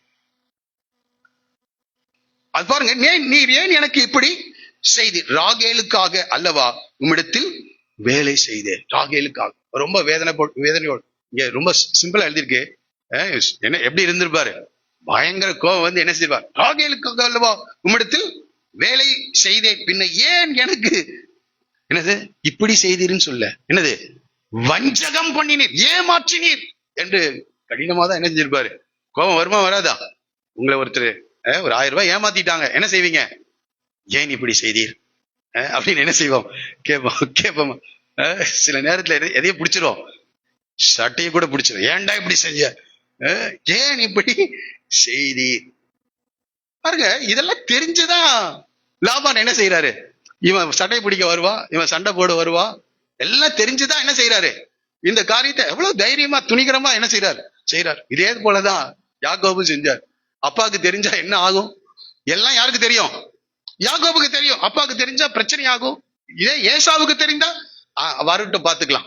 அந்த தைரியம் யார்கிட்ட இருந்திருக்கு, யாக்கோபு கிட்ட இருக்கு. இப்ப அந்த தைரியம் யார்கிட்ட இருக்கு, அவன் சொல்லியிருப்பான், மாமா இப்படி எல்லாம் நடந்துச்சு, நான் எங்க அப்பா கிட்ட இப்படி ஏமாத்திட்டேன், எல்லாத்தையும் மனதில உள் வாங்கி கொண்டு அமைதியா வைத்து, நேரம் வரும்போது மிக சரியாக லாபான் என்ன செய்யறான், மாம்சம் தாங்க, உன்னுடைய எலும்பு தான், நல்லா புரிந்துங்க, உன்னுடைய மாம்சம். அதனாலதான் ஆண்டவர் சொல்ற, மனுஷரை குறித்து என்ன செய்யுங்க, எச்சரிக்கையா. இப்ப சொல்றான் பாருங்க, அதற்கு லாபான், மூத்தவள் இருக்கையில் இளையவளை கொடுப்பது இவ்விடத்தில் வழக்கம் அல்ல. இந்த வழக்கத்தை நீ எப்ப சொல்லியிருக்கணும், நீ சொல்லியிருந்தா நீ என்ன செய்வ, ஓடிடுவ. இந்த வழக்கத்தை இன்னைக்கு நிறைய பேரு சொல்றாங்க, 1000 பொய் சொல்லி கூட என்ன செய்யலாங்க, அது ஒரு தவறு ஒன்று இல்லை.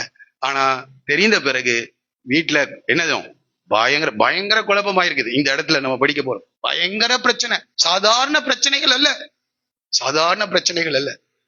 லாபான் துணிகரமாய் செய்தான். அதுக்கு காரணம், யாக்கோபும் அப்படிப்பட்டவன், உத்தமனுக்கு உத்தமன், புனிதனுக்கு தேவன் புனிதன், மாறுபடுகிறவனுக்கு தேவன் மாறுபடுகிறவராக. அதே காரியத்தை இங்கே நான் படிக்க, தேவன் நீதி செய்கிறவர்.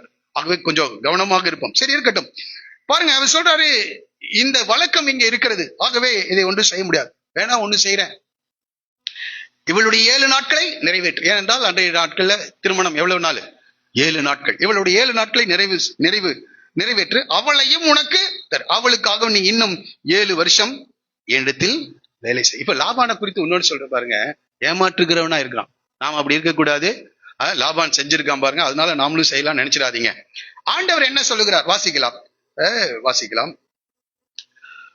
மத்தேயு எழுதின சுவிசேஷம் 7ஆம் அதிகாரம் 12வது வசனம். மத்தேயு 7:12. ஆதலால் மனுஷர் உங்களுக்கு எவைகளை செய்ய விரும்புகிறீர்களோ அவைகளை நீங்களும் அவர்களுக்கு செய்ய. நடப்பது சுலபமான ஒரு காரியம். கற்பனைகளும் கட்டளைகளும் தீர்க்க தரிசனங்களும் எங்க அடங்கி இருக்குதுன்னா உங்க மனசாட்சியில அடங்கி. மற்றவர்கள் உங்களுக்கு என்ன செய்ய வேண்டும் என்று நீங்கள் விரும்புகிறீர்களோ அவைகளை நீங்களும் அவர்களுக்கு செய்யுங்கள். இதுவே நியாயப்பிரமாணமும் தீர்க்கது. மற்றவங்களை நீங்க ஏமாத்தணும்னு நினைப்பீங்க, உங்களை யாராவது ஏமாத்தணும்னு நினைப்பீங்களா? ஆமா. மற்றவருடைய காரியங்களை வஞ்சனையாக, மற்றவர்களை கோல் சொல்லுகிறது, மற்றவர்களை குறை சொல்வது, மற்றவர்களை விமர்சிப்பது, இதெல்லாம் நமக்கு பிடிக்காது தானே. நம்மளை யாராவது விமர்சித்தா நமக்கு என்ன ஆகிடும், வேதனை வரும். ஆகவே இதெல்லாம் புரிஞ்சுட்டு நீங்களை மற்றவர்களை விமர்சிக்காதீங்க, மற்றவர்களுக்கு இடுக்கன் உங்களுக்கு யாராவது இடுக்கன் செய்தா உங்களுக்கு வேதனை வருகிறது. உங்களை யாராவது ஏமாத்தினா, இது ரொம்ப நியாயப்பிரமாணத்தை எங்கே வச்சிருக்கிறாரு? நம்முடைய விருப்பங்கள்லயே வச்சிருக்கிறார். ஒரே சொல்லுமா? ஆமா, இது பைபிள் படித்து நம்ம சில காரியங்களை புரிந்து கொள்றோம். ஆனா சுலபமா மனசாட்சியிலேயே ஆண்டவர் வைத்திருக்கிறார். மற்றவர்கள் உங்களுக்கு எதை செய்ய வேண்டும் என்று நீங்கள் விரும்புகிறீர்களோ அதையே அன்றி அவளுக்கு வேறொன்று என்ன செய்யாதீங்க. இதிலே நியாயப்பிரமாணமும் தீர்க்க தரிசனங்களும் என்ன செய்கிறது? அடங்கி இருக்கு. அது ரொம்ப சிம்பிளா சொல்றார். பெரிய ஒரு சத்தியத்தை ஆண்டவர் எப்படி சொல்றாரு? சிம்பிளா சொல்றாரு பாருங்க. ஆகவே இங்க என்ன செய்கிறான்? ஏமாத்திட்டான். அன்பு இருந்தா ஏமாத்த முடியுமா? ஆமா. இயேசு சொல்லுகிற ஒரு வார்த்தையை கூட நம்ம வாசிச்சுட்டு நம்ம போலாம். யோவான் எழுதின சுவிசேஷம் 13ஆம் அதிகாரம் 34வது வசனம். யோவான் 13:34.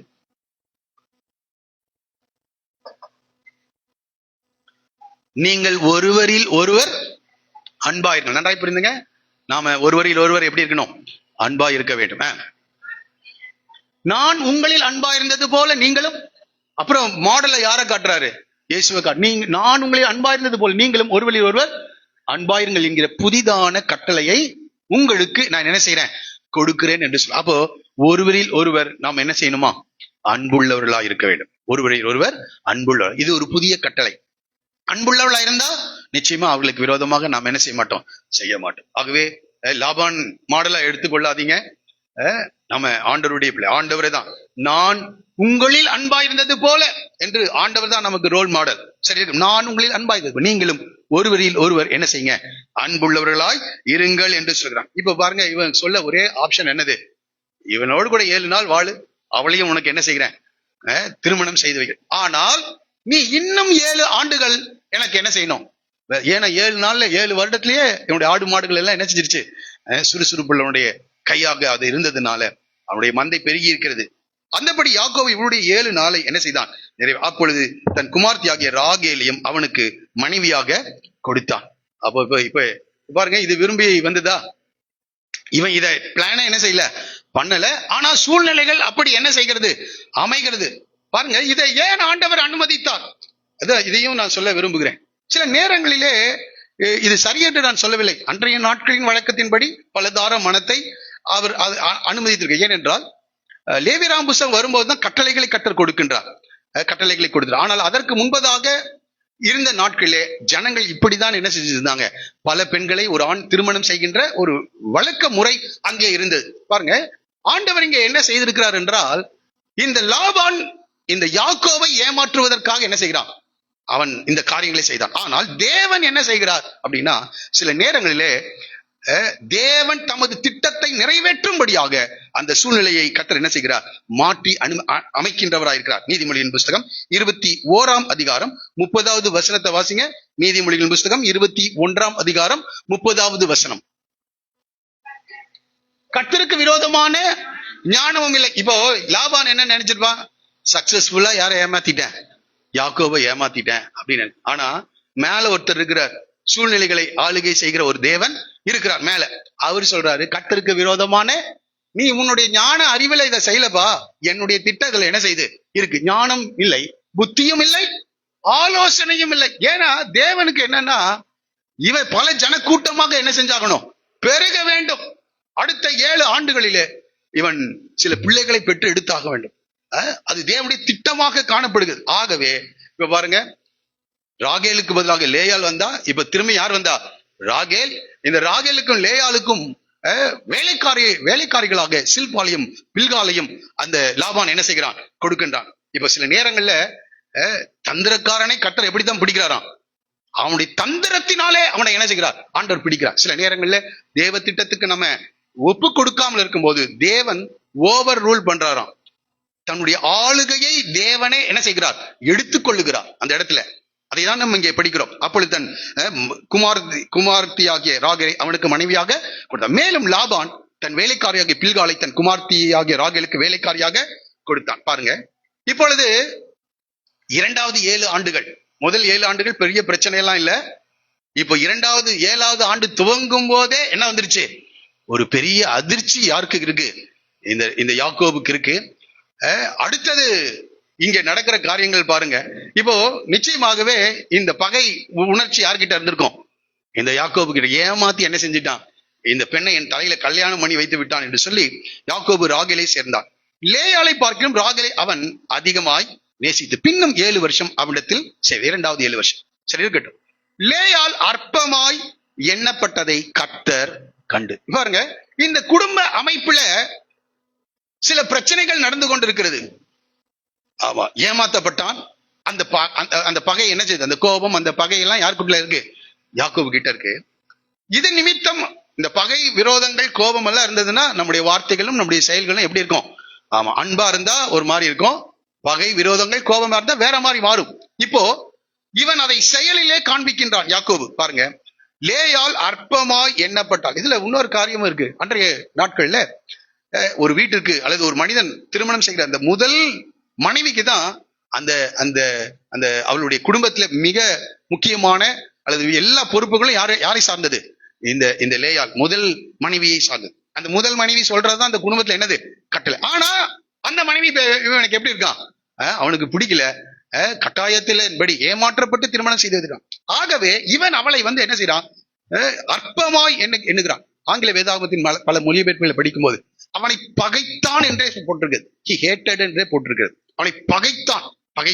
இங்க படிக்கிறோம், அற்பமாய் எண்ணப்பட்டது. இப்ப பாருங்க, இந்த இடத்திலே யார் வர்றா? கர்த்தர். முதல் 7 ஆண்டுல கர்த்தர் தேவன்ற வார்த்தையே வரல. ஆனால் இரண்டாவது 7 ஆண்டுகள்ல வரும்போது அங்கே குடும்பத்துல பிரச்சனை வருகிறது. அந்த பிரச்சனைகளுக்கு மத்தியில இவன் பகைக்கிறான், அற்பமாய் எண்ணுகிறான்.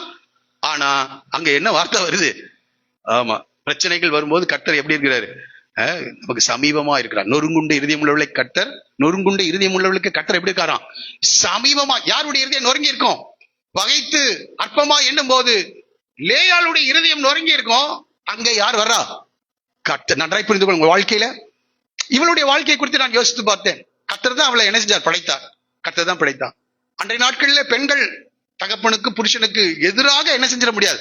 ஒன்று செய்துவிட முடியாது. ஆகவே தகப்பனுடைய வார்த்தைக்கு கீழ்ப்படிந்தாள். இவனுக்கு மனைவி ஆகினான். இவன் அற்பமாயும் அவளை பகைக்கிறவனாகவும் மாறிவிட்டான்.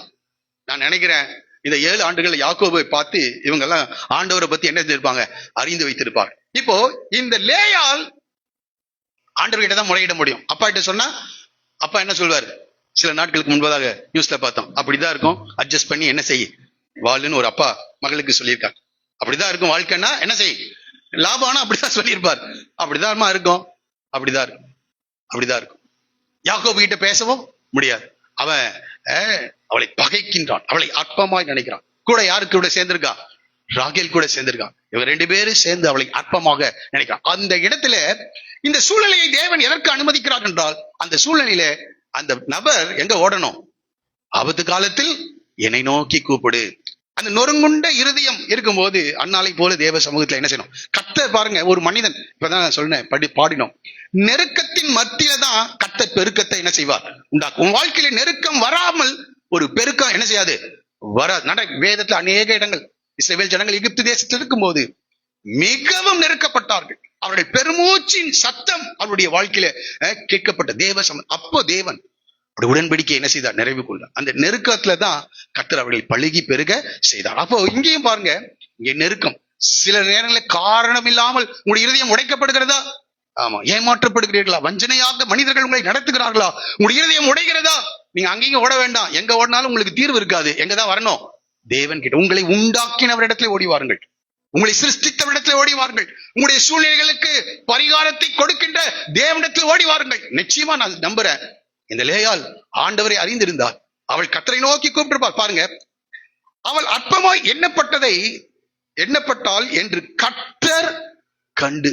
ஒரு சொல்லுமா? ஆமா, லாபான யாக்கோபை காணல, ராகேல காணல. யாரை காண்றார்? யார் உபத்திரவப்படுகிறாளோ, யார் பாடுபடுகிறாளோ, யார் நீதி நிமித்தம் துன்பப்படுகிறாளோ அவர்களை கர்த்தர் கண்டு அவள் கற்பம் தரிக்கும்படி, உடனடியாக கற்பம் தரிக்கும்படி என்ன செய்கிறார்? ராகேலோ மலடியா இருந்தார். அவள் தேவன் தான் இதை, பிள்ளைகள் கர்த்தரால் வரும், இதை எந்த ஒரு மனிதனும் இதை செய்துவிட முடியாது. கர்த்தர் அவளை மலடியாக்குறாரு. இவளை என்ன செய்கிறார்? கற்பம் தரிக்கும்படி. பாருங்க, லேயாள் கர்ப்பவதியாக ஒரு குமாரனை பெற்று அவளுக்கு பேர் வைக்கிறார். பாருங்க, கர்த்தர் என் சிறுமையை பார்த்தலினார். அப்ப பாருங்க, ஃபர்ஸ்ட் ரூபன் என்றால் தேவன் பார்க்கிறவர். நீர் என்னை காண்கிற தேவன். உங்களுடைய வாழ்க்கையில உங்களுடைய சிறுமையை கர்த்தர் பார்க்கிறார். அப்ப யார்கிட்ட தான் ஓடணும்? நீங்க கர்த்தர்கிட்ட தான் ஓடி. நீங்க அநேகர் ஏன் பிரச்சனைகள் உங்கள் வாழ்க்கையில வருகிறது என்றால், பிரச்சனைகளுக்கு மேல் பிரச்சனைகள் வந்தால் நீங்கள் தயவு செய்து அங்கேயே ஓடாதீங்க, மனித உதவிகளை நாடாதீங்க, தேவ சமூகத்திற்கு ஓடி வரும்படி உங்களை கேட்கிறேன். கர்த்தர் பார்த்தார் என்று, பார்த்தறினால் என்று சொல்லி, இப்பொழுது என் புருஷன் என்னை நேசிப்பார் என்று சொல்லி அவனுக்கு என்னன்னு பேர் வைக்கிறார்? ரூபன். ரூபன்னா கர்த்தர் பார்த்தாருங்க. கர்த்தரின் சிறுமையை, என்னுடைய புருஷன் என்னை பகைக்கிறதை, என்னுடைய சகோதரி என்னை பகைக்கிறதை கர்த்தர் பார்த்தார். அப்ப அந்த உணர்வு யார்கிட்ட இருக்குது?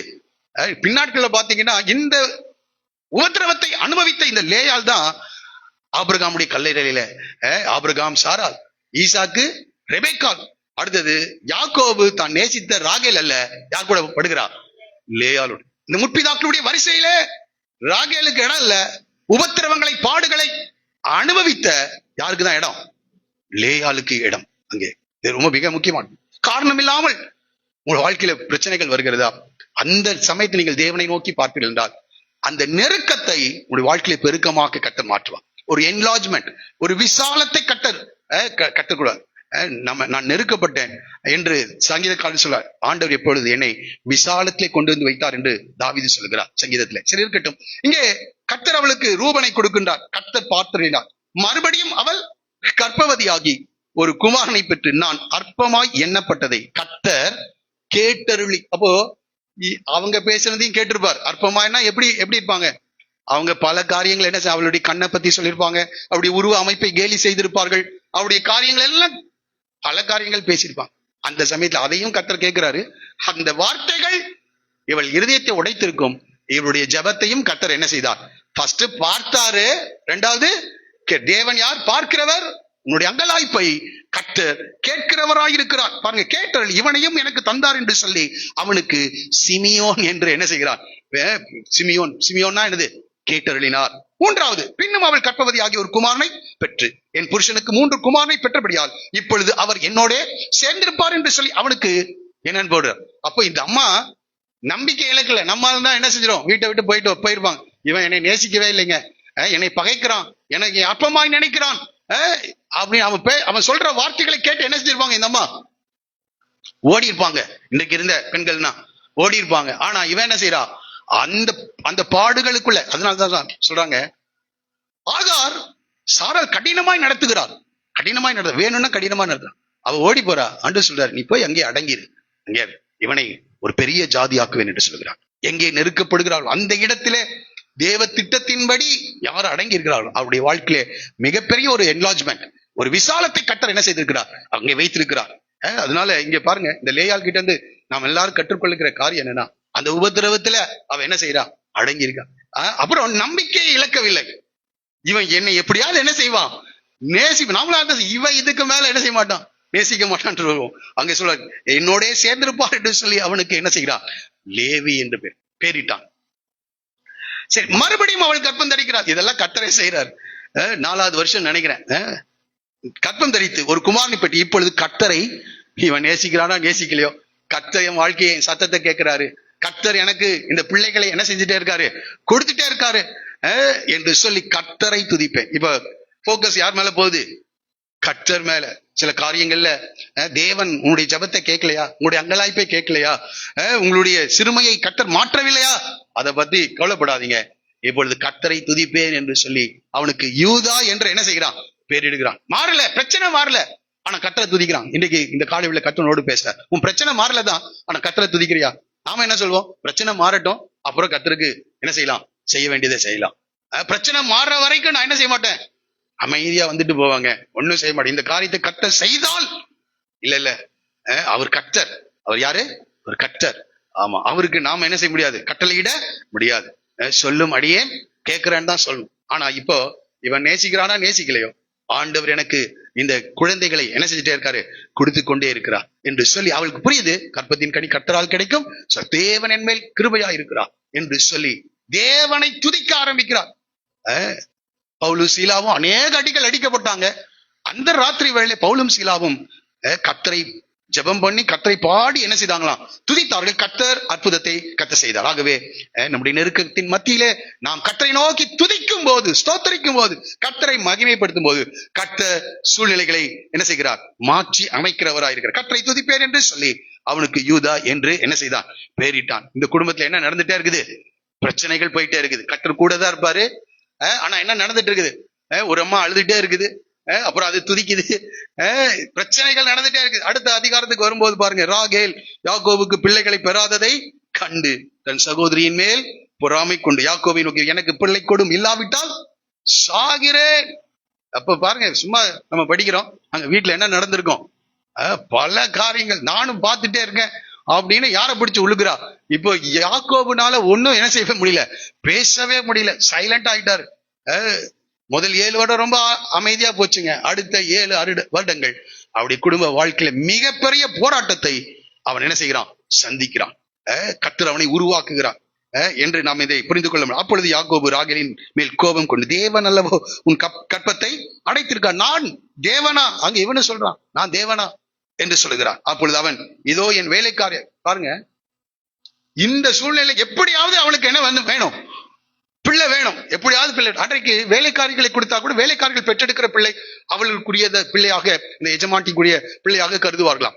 ஆகவே இவன் என்ன நினைக்கிறா, தன்னுடைய வேலைக்காரியாகிய பில்கால் இருக்கிறாளே, அவள் என் மடிக்கு பிள்ளைகளை பெற வேண்டும் என்று சொல்லி, அவளால் ஆகிலும் என் வீடு கட்டப்படும், அவளிடத்தில் சேரும் என்று சொல்லி. பாருங்க, அடுத்த 6 வருடங்களுக்குள்ளாக தேவனுடைய திட்டம் என்னன்னா, யோசேப்பு வரைக்கும் என்ன செஞ்சிடணும், 11 ஆண் பிள்ளைகள், ஒரு பெண் பிள்ளை. இது தேவனுடைய திட்டம்.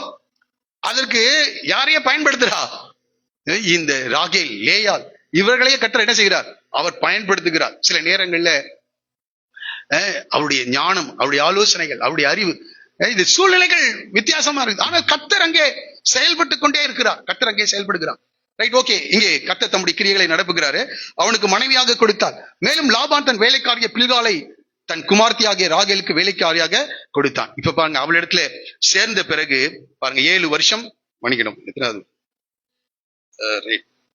சேரும் என்று சொல்லினார். Right, okay. பில்கால் கர்ப்பவதி ஆகிய யாக்கோபுக்கு ஒரு குமாரனை பெற்றார். அப்பொழுது ராகேல், 6வது வசனம் படிக்கிறேன், 36. அப்பொழுது ராகேல், தேவன் என் வழக்கை தீர்த்து. ஏங்க, யார் வழக்கு போட்டா, யார் வழக்கு போட்டா, இவதான் பொறாமப்பட்டா, இவதான் சண்டை போடுறா, நான் சாகுறேன்னு என்ன செய்யறா சொல்றா. ஆனா தேவன் என் வழக்கை, இவங்க 2 பேரும் சேர்ந்தா யார அற்பமா நினைச்சாங்க, ராகேல. ஆனா இவ சொல்றா, சில நேரங்கள்ல நம்மளுடைய நீதி நமக்கு நீதியா இருக்கும், நம்ம அநியாயம் செஞ்சிருப்போம், ஆனா அது நீதியாக எப்படி லாபம் சொல்றான் பாத்தீங்களா.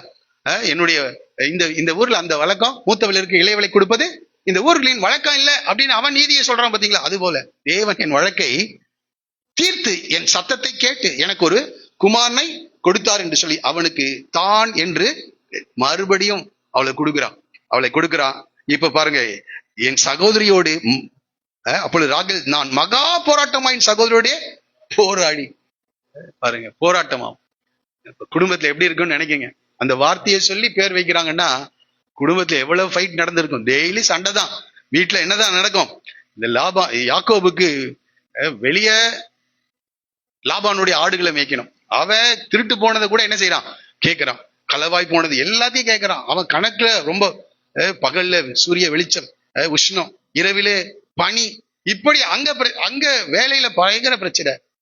அடுத்தது வீட்டுக்கு வந்தா இங்க பயங்கர பிரச்சனை. பாருங்க, என் சகோதரிய மகா போராட்டமாய் நான் போராடி மேற்கொண்டேன் என்று சொல்லி அவனுக்கு நப்தலி என்று பேரிட்டான். லேயாள் தன் பிள்ளைகளை பேரு நின்ற போன போது தன் வேலைக்கார, இந்த அம்மா பாக்குறாங்க, அந்த அம்மா லேயாள் பாக்குறான், தனக்கு 4 பிள்ளைகளுக்கு பிறகு என்ன வரல, பிள்ளைகள் கிடைக்கலன்னா தன்னுடைய வேலைக்காரி என்ன செய்யறாங்க, அவங்க அவளுக்கு கொடுக்கின்றான், அவனுக்கு கொடுக்கிறான். இப்படியாக நீங்க அதை படிச்சு பாத்தீங்கன்னா 22வது வசனம் வரைக்கும் போட்டி போட்டுக்கொண்டு என்ன செய்யறாங்க, இந்த காரியங்கள் நடக்குது. இது தேவனுடைய திட்டமாகவும் இருக்கிறது. என்றால் பல ஜன கூட்டமாய் நீ பெருகுவாய்ன்னு ஈசாக்கு என்ன செஞ்சிருக்காரு, வாக்குத்தத்தம் பண்ணியிருக்கிறார். அவ முதல் 7 ஆண்டுகளில என்ன நடக்குதுன்னா, ஒரு பிளசண்டான ஒரு காரியம் நடக்குது, சுமூகமான ஒரு காரியம். அடுத்த 7 ஆண்டுகளில நெருக்கம் இருக்கிறது, ஆனால் ஒரு பெருக்கத்தை கர்த்தர் என்ன செய்கிறார், அனுமதிக்கிறார். அங்கே சில பிரச்சனைகள் இருக்கிறது. அந்த பிரச்சனைகளுக்கு நடுவிலே யாக்கோபை தேவன் உருவாக்கி கொண்டிருக்கின்றார். பாருங்க 21வது வசனத்துல வரும்போது, பாருங்க 22வது வசனத்துல வரும்போது, தேவன் ராகேலை நினைத்தாள். அப்ப இந்த இடத்துலதான் ஒரு உண்மையான ஒரு மனம் திரும்புதல் யாருக்கு வருது, இந்த ராகேலுக்கு வருகிறது. தேவன் அவளை நினைக்கிறார். தேவன் அவளுக்கு செவி கொடுத்து அவள் கற்பம் தரிக்கும்படி செய்தார். அவள் கற்பவதியாகி ஒரு குமாரனை பெற்று தேவன் என் நிந்தையை என்ன செய்தார், நீக்கி விட்டார் என்றும் இன்னும் ஒரு குமாரனை கர்த்தர் எனக்கு தருவார் என்று சொல்லி அவனுக்கு என்ன செய்கிறார் யோசேப்பு. இப்ப பாருங்க, 14 ஆண்டுகள் முடியுது, 11 பிள்ளைகள், ஒரு பெண் பிள்ளையை என்ன செய்யறாங்க. நிறைய சொல்ல வேண்டியது இருக்கு, நான் சொன்னா ரொம்ப லேட் ஆயிடும், அதனால அங்க ஸ்கிப் பண்றேன். அவை 11 பிள்ளைகள் எத்தனை ஆண்டுகளுக்குள்ளாக, 7 ஆண்டுகளுக்குள்ளாக, 7 ஆண்டுகள். இந்த 7 ஆண்டுகள்ல இரண்டாவது 7 ஆண்டுகள்ல 11 ஆண் பிள்ளைகளையும் ஒரு பெண் பிள்ளையும் இவர்கள் பெற்றெடுக்கிறாங்க. அடுத்த வார்த்தை சொல்ல எப்படி அதை சொல்லுகிறேன் என்றால் பாருங்க, ராகேல் யோசேப்பை பெற்ற பின் யாக்கோபு லாபானை நோக்கி, நான் என் ஸ்தானத்திற்கும் என் தேசத்திற்கும் போக என்னை அனுப்பிவிடும். ஏன்னா 14 வருஷம் என்ன செஞ்சிருச்சு, முடிஞ்சிருச்சு, அனுப்பிவிடும். நான் உமக்கு ஊழியம் செய்து சம்பாதித்த என் மனைவிகளையும் என் பிள்ளைகளையும் எனக்கு தாரும், நான் போவேன், நான் உம்மிடத்தில் செய்வித்த விதத்தை நீர் அறிந்திருக்கிறேன். எவ்வளவு கஷ்டப்பட்டு நான் வேலை செஞ்சு இந்த 14 ஆண்டுகள்ல இந்த 2 பெண்களுக்காக ஓசியா 12ஆம் அதிகாரம் 12வது வசனத்துல ஒரு வார்த்தையே சொல்லப்பட்டிருக்கு. வாசிங்க, ஓசியா 12:12.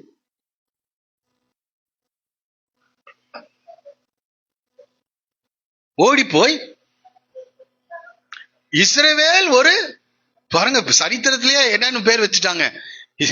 யாக்கோபு ஒரு பெண்ணுக்காக ஊழியம் செய்து ஒரு பெண்ணுக்காக என்ன செய்தானா, ஆடு மேய்த்தான். இஸ்ரவேலின் சரித்திரத்திலே எழுதி வச்சுட்டாங்க. எவ்வளவு கஷ்டப்பட்டு இருக்கிறார் பாருங்க. அதை நான் இப்படி சொல்றேன், ஆபிரகாம் பெரிய சீமானாக, வெள்ளியும் பொன்னுமுடைய சீமான், திரளான ஆடுகளும் மாடுகளும் ஒட்டகங்களும் எல்லாம் அவருக்கு இருந்தது. இந்த ஈசாக்கு ஒரு குமாரனா மகனா என்ன செஞ்சாரு, இருந்தார்.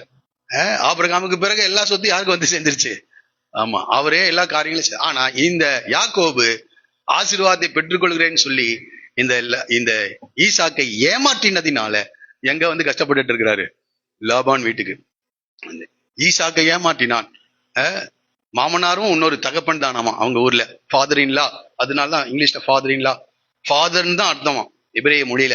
மாமனாருக்கும் ஃபாதர் ஒரே வார்த்தை தான் சொல்லப்பட்டு. அப்போ ஈசாக்கை ஏமாத்தினா இன்னொரு தகப்பனை என்ன செஞ்சிருக்கிறார் ஆண்டவர், வைத்திருக்கிறார். கேட்கிறாருமே, அவனு ஆடு மேய்த்தான். ஈசாக்கு இந்த மாதிரி எந்த ஒரு பிரச்சனையும் என்ன செய்யல, அகப்படல. ஆகவே தேவன் எல்லாவற்றையும், அதான் தமிழ்ல ஒரு பழமொழி சொல்லுவாங்க, அரசன் அன்று கொள்வான் தெய்வம் நின்று கொள்ளுமா. ஆகவே தேவன் நம்மை பரியாசம் பண்ண ஒட்டார். அவை மனுஷன் எதை விதைக்கிறானோ அதையே என்ன செய்வான், அறுப்பான். ஆகவே இங்கே அறுவடையின் காலம் எப்படி அறுகிறான்னு பாருங்க. சரி, இருக்கட்டும். ஆகவே நான் என்ன செய்யறேன், நான் என்னுடைய தேசத்துக்கு கடந்து போகிறேன் என்று இந்த யாக்கோபு லாபான் இடத்துல சொல்லுகிறான். இப்ப லாபான் என்ன சொல்றாரு, இவ வந்தப்போ அவருக்கு கொஞ்சம் தான் மந்தைகள் இருந்தது. இப்ப இவனுடைய அந்த உழைப்பினால அவனுடைய மந்தை பெருகி இருக்கிறது. ஆகவே லாபான் சொல்கிறார், உன் கண்களில் எனக்கு தயவு கிடைத்ததே ஆனால்.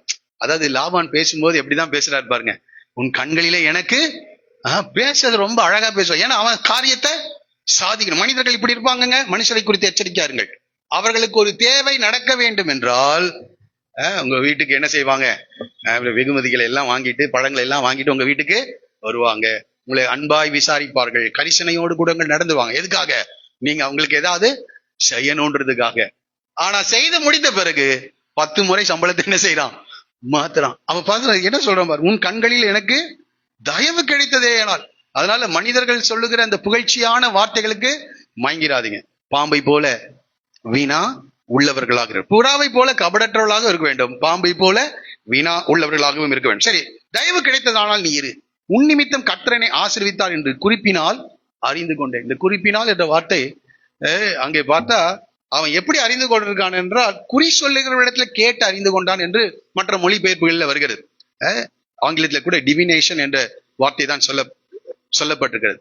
ஆகவே அவன் போய் இது எப்படி இது நடக்குது அப்படின்னு அங்க போய் கேட்டிருக்கான். அவங்க சொல்றான், அவன் கூட கர்த்தர் இருக்கிறாரு, அதனால இந்த காரியங்கள் எல்லாம் என்ன செய்யுது, நடந்திருக்கிறது என்று புரஜாதியார் சொல்லியிருக்காங்க.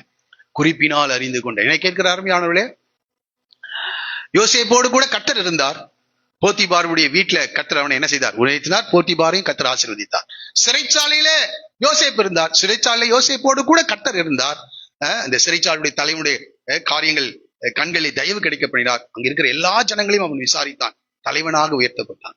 அப்புறம் யோசேப்போடு கூட கர்த்தர் இருந்தார். அடுத்தது அந்த எகிப்து தேசத்துல கர்த்தர் அவனை என்ன செய்தார்? உயர்த்தினார். அப்போ இங்க யாக்கோபோடு கூட யார் இருக்கா? கர்த்தர் இருக்கா. கர்த்தர் கூட இருக்கிறாரா? அதை உன்னுடைய எதிரி என்ன செய்யறான்? அவன் அறிந்து கொள்கிறான். பாருங்க, தாவீதோடு கூட கர்த்தர் இருக்கிறார் என்று சவுல் அறிந்து கொண்டு இன்னும் அதிகமாய் தாவீதுக்காக பயந்தான் என்று போடப்பட்டிருக்கு. அப்ப கர்த்தர் யாக்கோபோடு கூட இருக்கா. இது அவனுடைய குறி கேட்கும் போது அங்க சொல்லியிருக்காங்க, அவன் கூட யாருக்கா? கர்த்தர் இருக்கிறார். அதை குறிப்பினால் அறிந்து கொண்டேன் என்று சொல்லுகிறான். கர்த்தர் என்னை ஆசீர்வதித்தார். கர்த்தர். ஆனா இவன் யாரு? ஏமாற்றுகிறவனாக இருக்கிறான். யார? யாக்கோபை ஏமாற்றுகிறவனாக இருக்கிறான். வஞ்சகமாக காரியங்களை செயல்படுத்துகிற ஒரு மனிதனாக இந்த லாபான் இருக்கிறான். ஆனால் கர்த்தர் யாக்கோபின் நிமித்தம் இந்த லாபானை என்ன செய்கிறார்? ஆசீர்வதி. சில நேரங்கள்ல நம்ம வேலை செய்கிற இடங்கள் அப்படி இருக்கும். கர்த்தர் உன் மூலமாக உன்னுடைய முதலாளி என்ன செய்யணும்? ஆசீர்வதிக்கணும். அது ரொம்ப மிக மிக முக்கியம். நாம முதலாளி வாழ்கன்னு சொல்லணும். முதலாளி ஒழிகன்னா நீ என்ன ஆயிடுவ? ஒழிஞ்சு போய். இன்னைக்கு நிறைய இடங்கள்ல என்ன இப்பெல்லாம் அந்த சங்கங்கள் எல்லாம் இல்ல. நாங்க சிறு பையனா இருக்கும் போது எல்லா இடங்களும் என்ன இருக்கும்? ஏதாவது ஒரு ஸ்ட்ரைக் நடந்துட்டே இருக்கும். முதலாளி ஒழிக, முதலாளி ஒழிக. அப்படி யாரையும் சொல்லிடாதே. நீங்க வேலை செய்யற இடத்துல அவன் உன்னை ஏமாற்றுவான், உனக்கு விரோதமாக செயல்படுவான், கடினமாய் நடந்து கொள்வான், கடினமான வார்த்தைகள் பேசுவான். ஆனாலும் நீங்கள் தேவனோடு கூட இருப்பது உண்மையானால் நீங்க அவளை ஆசீர்வதித்து என்ன செய்யணும்? ஜெபிக்கணும். உங்களை துன்பப்படுத்துறவளை என்ன செய்யுங்க? ஆசீர்வதிங்க. அவங்களை சபித்துறாதீங்க. ஏன்னா அந்த சாபம் எங்க வந்துடும்? நீ அவங்க கிட்ட தான் என்ன செஞ்சுட்டு இருக்க? வேலை செஞ்சுட்டு இருக்க. ஆகவே இது ரொம்ப கவனமாக கவனிக்க வேண்டும். இப்ப சொல்ற உன் சம்பளம் என்னதென்று எனக்கு சொல், நான் அதை தருவேன் என்று சொல்லுகிறான். சம்பளத்தை இவன் கேட்கிறான். இவனுக்கு தெரியும் யாக்கோபு என்ன சம்பளத்தை கேட்டாலும் நம்ம அப்படி என்ன செஞ்சிடலாம், அதை மாற்றி அமைத்து விடலாம் என்று அவன் நினைக்கிறான். அதற்கு அவன், நான் உம்மை சேவித்த விதமும் உம்முடைய மந்தை என்னிடத்தில் இருந்த விதமும் அறிந்திருக்கிறேன். அப்போ பாருங்க, 3 காரியங்களை இங்கே இந்த 14 ஆண்டுகள்ல யாக்கோபு செய்திருக்கிறான். ஒன்று, கடின உழைப்பு. என்னதுங்க?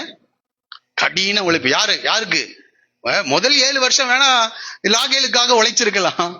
ஆனா 2வது 7 வருஷம் ஏமாற்றின பிறகு கடினமா உழைச்சிருக்காங்க. இந்த காலை வேளை கர்த்தரோடு பேசுறார். உடைய குடும்பத்தினர் உடைய வேலை செய்கிற இடங்கள்ல நம்ம சில நேரங்களில் மனிதர்கள் ஏமாற்றலாம். ஆனாலும் கூட தேவனுக்கு பயந்து எப்படிதான் இருக்கணும்? நம்முடைய வேலைகள் உண்மையா இருக்கு. கடின உழைப்பு. 2வது, தேவனுக்கு முன்பாக உண்மை உள்ளவனாக இருந்தான். 3வது, கர்த்தர் அவனோடு கூட இருந்தார். சக்சஸுக்கு, யாக்கோபுடைய சக்சஸ்க்கு இந்த 3 தான் காரணம். கடின உழைப்பு, நேர்மையான ஒரு வாழ்க்கை, 3வது கர்த்தர் அவனோடு கூட இருந்தார். சில வசனங்களை மாத்திரம் நான் காண்பித்து அடுத்த பகுதிக்கு நேராக நான் கடந்து செல்றேன். எபேசியர் எழுதின நிருபம் 6ஆம் அதிகாரம். எபேசியர் எழுதின நிருபம் 6வது அதிகாரம். எபேசியர் எழுதின நிருபம் 6ஆம் அதிகாரம் 5வது வசனத்திலிருந்து படிக்கலாமா? நான் அடிக்கடி சொல்றதுதான், திரும்பவும் நம்ம அதுக்கு படிப்போம். வேலைக்காரரே,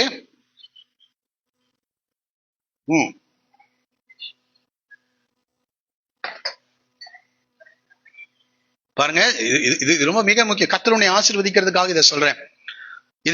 இது ஆண்டவருடைய வார்த்தை. பவுல் இதை எழுதுகிறாரு. எல்லாரும் செல்வமா, வேலைக்காரர் நீங்கள் கிறிஸ்துவுக்கு கீழ்ப்படிங்க. நிறைய நேரத்துல அவருக்கு என்னத்துக்கு நான் கீழ்ப்படியணும் அப்படின்னு கேட்போம். ஆனா வசனம் என்ன சொல்லுகிறது? கிறிஸ்துவுக்கு கீழ்ப்படிக்கிறது போல. இதே போலதான் மனைவிக்கு சொல்றாரு. கிறிஸ்துவுக்கு கீழ்ப்படிக்கிறது போல உங்கள் சொந்த புருஷருக்கு என்ன செய்யுங்க? கீழ்ப்படியுங்கள். கிறிஸ்துவுக்கு கீழ்ப்படிகிறது போல சரித்தின்படி உங்கள் எஜமான்களா இருக்கிறவர்களுக்கு எப்படி கீழ்ப்படியணுமா? பயத்தோடும். அடுத்து சொல்ல போற, அடுத்த 6 ஆண்டுகளிலே அபரிவிதமாக யாக்கோபை என்ன செய்கிறார்? ஆண்டவர் ஆசீர்வதிக்கிறார். எதை பார்த்து என்றால், அவருடைய கடின உழைப்பும் அவருடைய நேர்மையும் பார்த்து ஆண்டவர் ஆசீர்வதிக்கிறார்.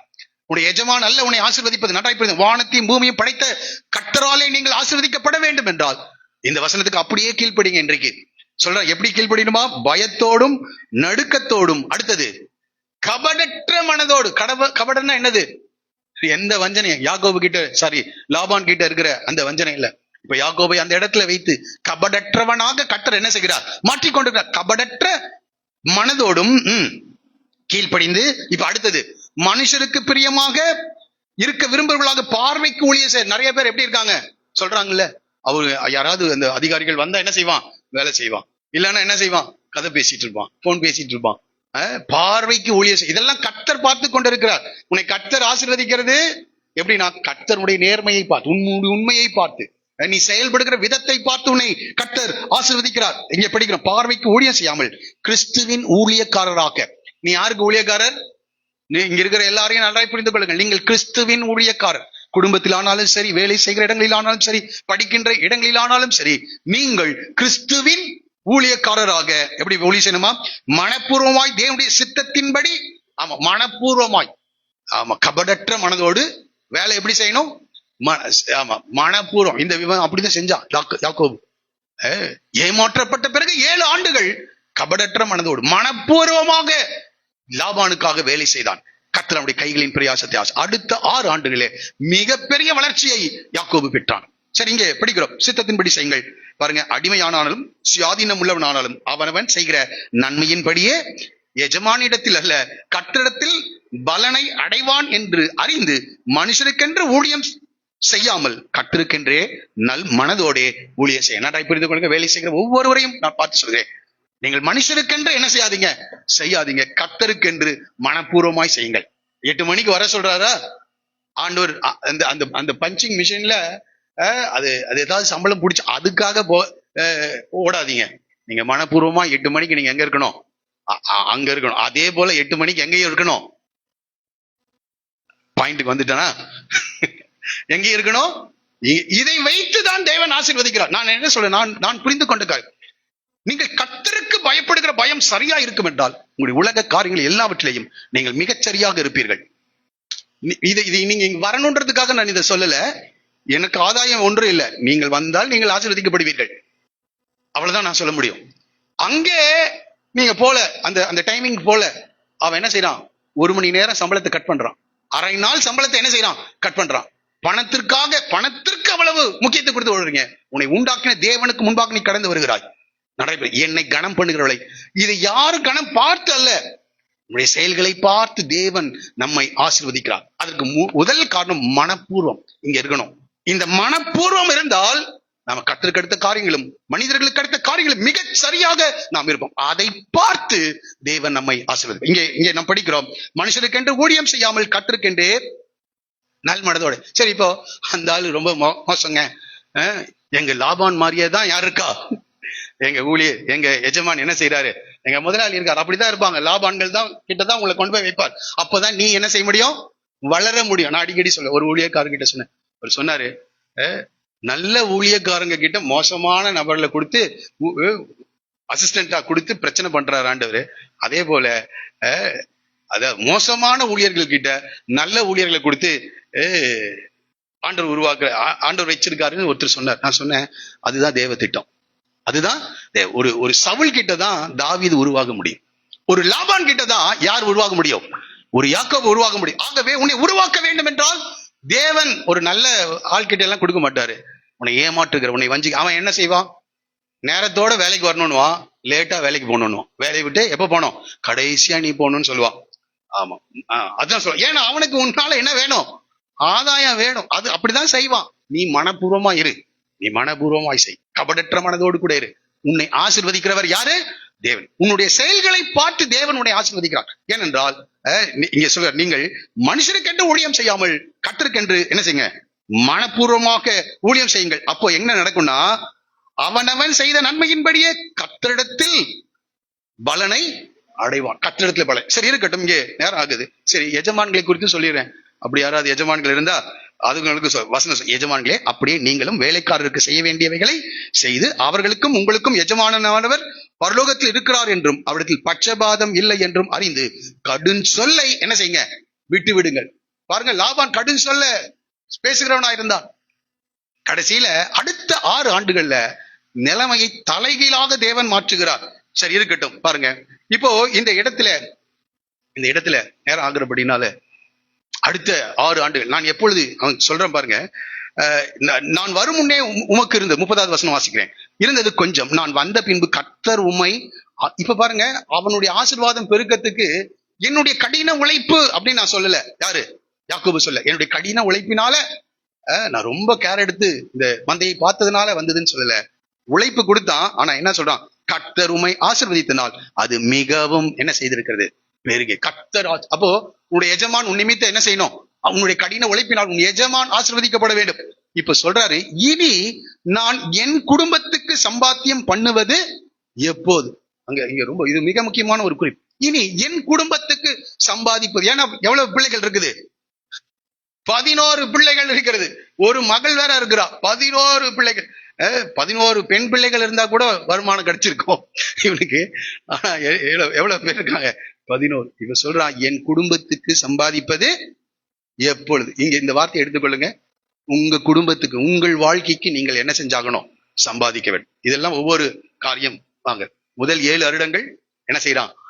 அவன் அந்த வீட்டுல வேலை செய்து கொண்டிருக்கான். இரண்டாவது 7 வருடங்கள் ராகேலுக்காக வேலை செய்தான். முதல் 7 வருடம். இரண்டாவது 7 வருடங்கள அவன் தன்னுடைய பிள்ளைகளுக்கு தான் ஆண்டவர் என்ன செய்யறார்? கொடுக்கான். ஏமாற்றி இன்னொரு 7 வருடங்களை வாங்கிட்டான். அந்த நாட்களிலே நெருக்கம். ஆனால் அவனை கத்த பழுகி பெருக செய்கிறார். மூன்றாவது 6 ஆண்டுகள் தேவன் அவனை ஆசீர்வதிக்க தெரிந்தெடுத்த வருடங்களா இருந்தது. 14 வருடங்கள் என்ன நடக்குதுன்னு அவனுக்கு என்ன செய்யல தெரியல. கர்த்தர் அவனை உருவாக்கி அந்த டிரான்ஸ்பர்மேஷன் மறுரூபப்படுத்தி இப்பொழுது அடுத்த 6 ஆண்டுகள்ல பாத்தீங்கன்னா அவன் சொல்லுகிறான், சில காரியங்கள் சொல்லுகிறான். புள்ளியும் வரியும் இருக்கின்ற ஆடுகள் எல்லாம் எனக்கு சம்பளமாக நீர் கொடுக்க வேண்டும் என்று சொல்றான். அவன் அதை ஏற்றுக்கொள்கிறான். சரி, அது சம்பளமாக உனக்கு கொடுக்கிறேன். உடனே அவன் செய்த ஒரு காரியம் பாருங்க, புள்ளியும் வெள்ளாடுகளையும் பிரித்து விடுகிறேன், அப்படிப்பட்டவர்கள் இனி எனக்கு சம்பளமாய் இருக்கட்டும். 32வது வருஷம் கடைசி படிச்சேன். அது பாருங்க என்ன செய்யறான். ரைட், 35வது வசனத்துல நீங்க படித்து பார்க்கும்போது அந்த ஆடுகளை எல்லாம் உடனடியாக பிரித்து 3 நாள் பிரயாண தூரத்துல அதை என்ன செஞ்சுட்டானா வச்சுட்டான். 3 நாள். அப்ப பாருங்க, அது ரொம்ப அந்த கேபிட்டல் அமௌண்ட் என்னது, ரொம்ப சிறிய ஒரு எல்லாமே அந்த ஆடுகள் என்று சொன்னால் ஒன்று வெள்ளையா இருக்குமா. இந்த செம்மறி ஆடுகள் எல்லாம் இப்படிதான் இருக்கும், வெள்ளையா தான் இருக்கும். அதுல புள்ளிகள் வரிகள் இருக்கிற ஆடுகள் இருக்காது. ஆனா இவன் கேட்கிறான், இது புள்ளி வரி உடைய ஆடுகள், கலப்பு நிறம் உள்ளவைகள் மாத்திரம் எனக்கு சம்பளமா இருக்கட்டும். அது ரொம்ப கம்மியா இருந்ததுனால லாபம் பரவாயில்ல எடுத்துக்கொள்ள என்று சொல்கிறான். ஆனா நடைபெற்ற காரியம் என்னன்னா, இந்த புள்ளி கருப்பு இந்த வரி போட்ட அந்த ஆடுகள் அதிகமா பிறக்க என்ன செய்து ஆரம்பிக்கும் போது லாபான் 10 முறை சம்பளத்தை என்ன செய்கிறான்?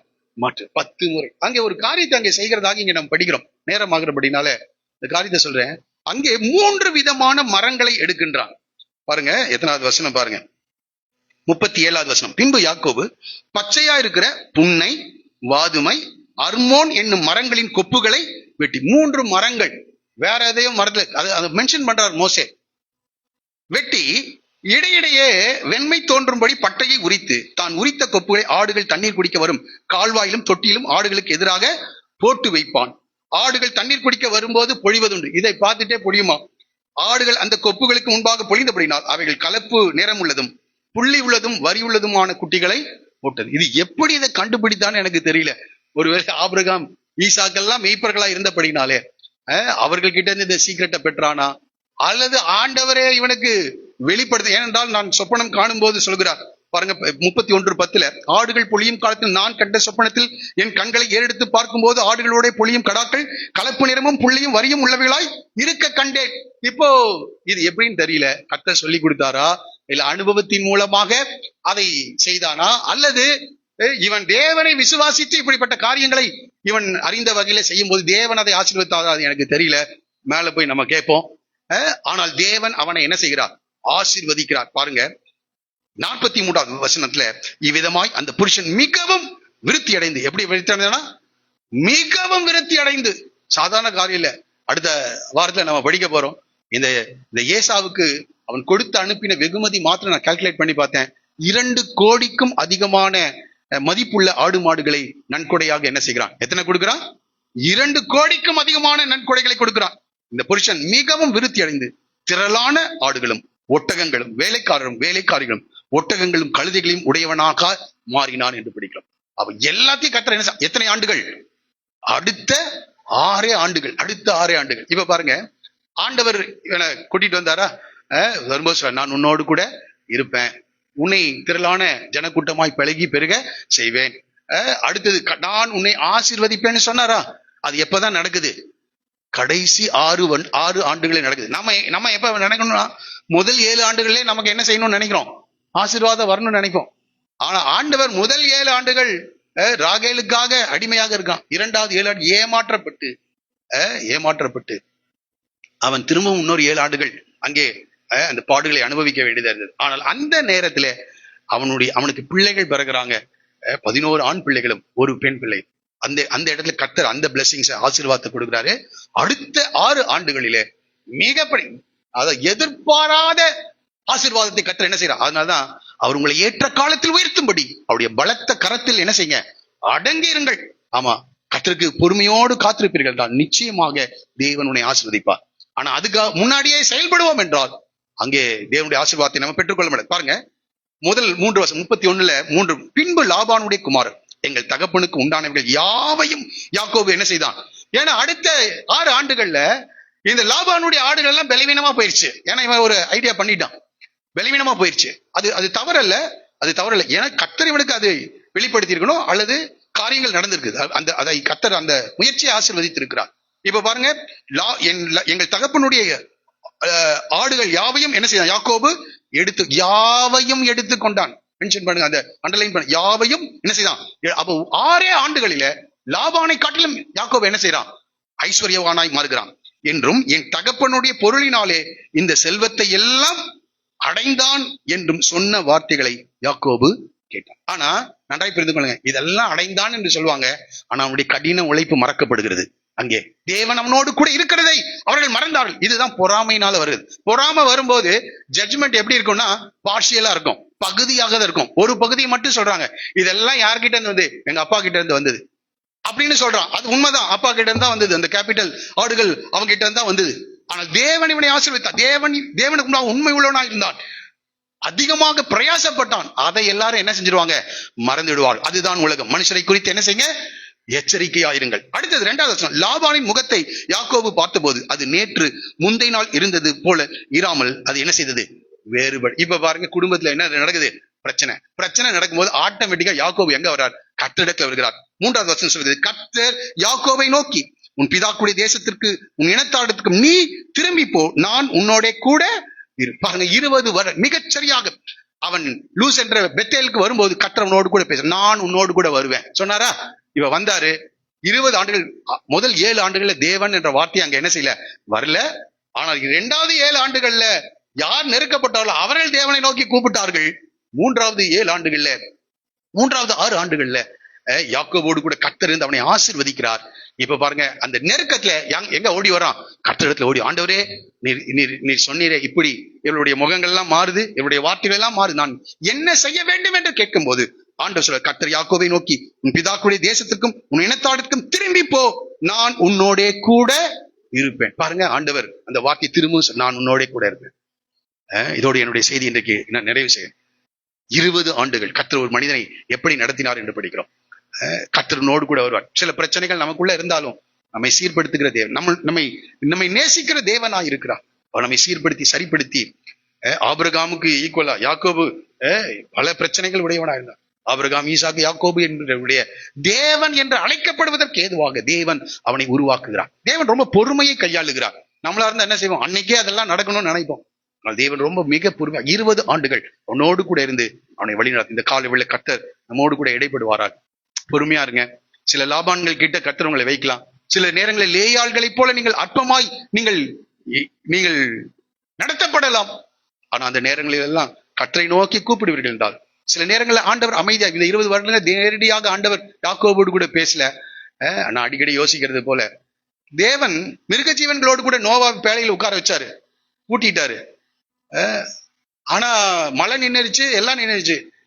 நோவா நினைச்சிருப்பார், ஆண்டவர் நம்மள மறந்துட்டார். ஆனால் வசனம் சொல்லு, கர்த்தர் நோவாவை நினைத்தருளினார். கர்த்தர் வந்து கூட்ட என்ன செய்யறாரு, ஆமா, ஒரு இடத்துக்கு கர்த்தர் உங்களை கொண்டு போய் ஒரு சூழ்நிலை வைப்பார் என்றால், அந்த காலம் வர வரைக்கும் நீங்கள் அமைதியா இருப்பீர்கள் என்றால், கர்த்தரே வந்து அந்த சூழ்நிலையிலிருந்து கர்த்தர் உன்னை விடுதலை ஆக்குவார். எல்லாரும் அப்படியே எழுந்து நிற்போமா?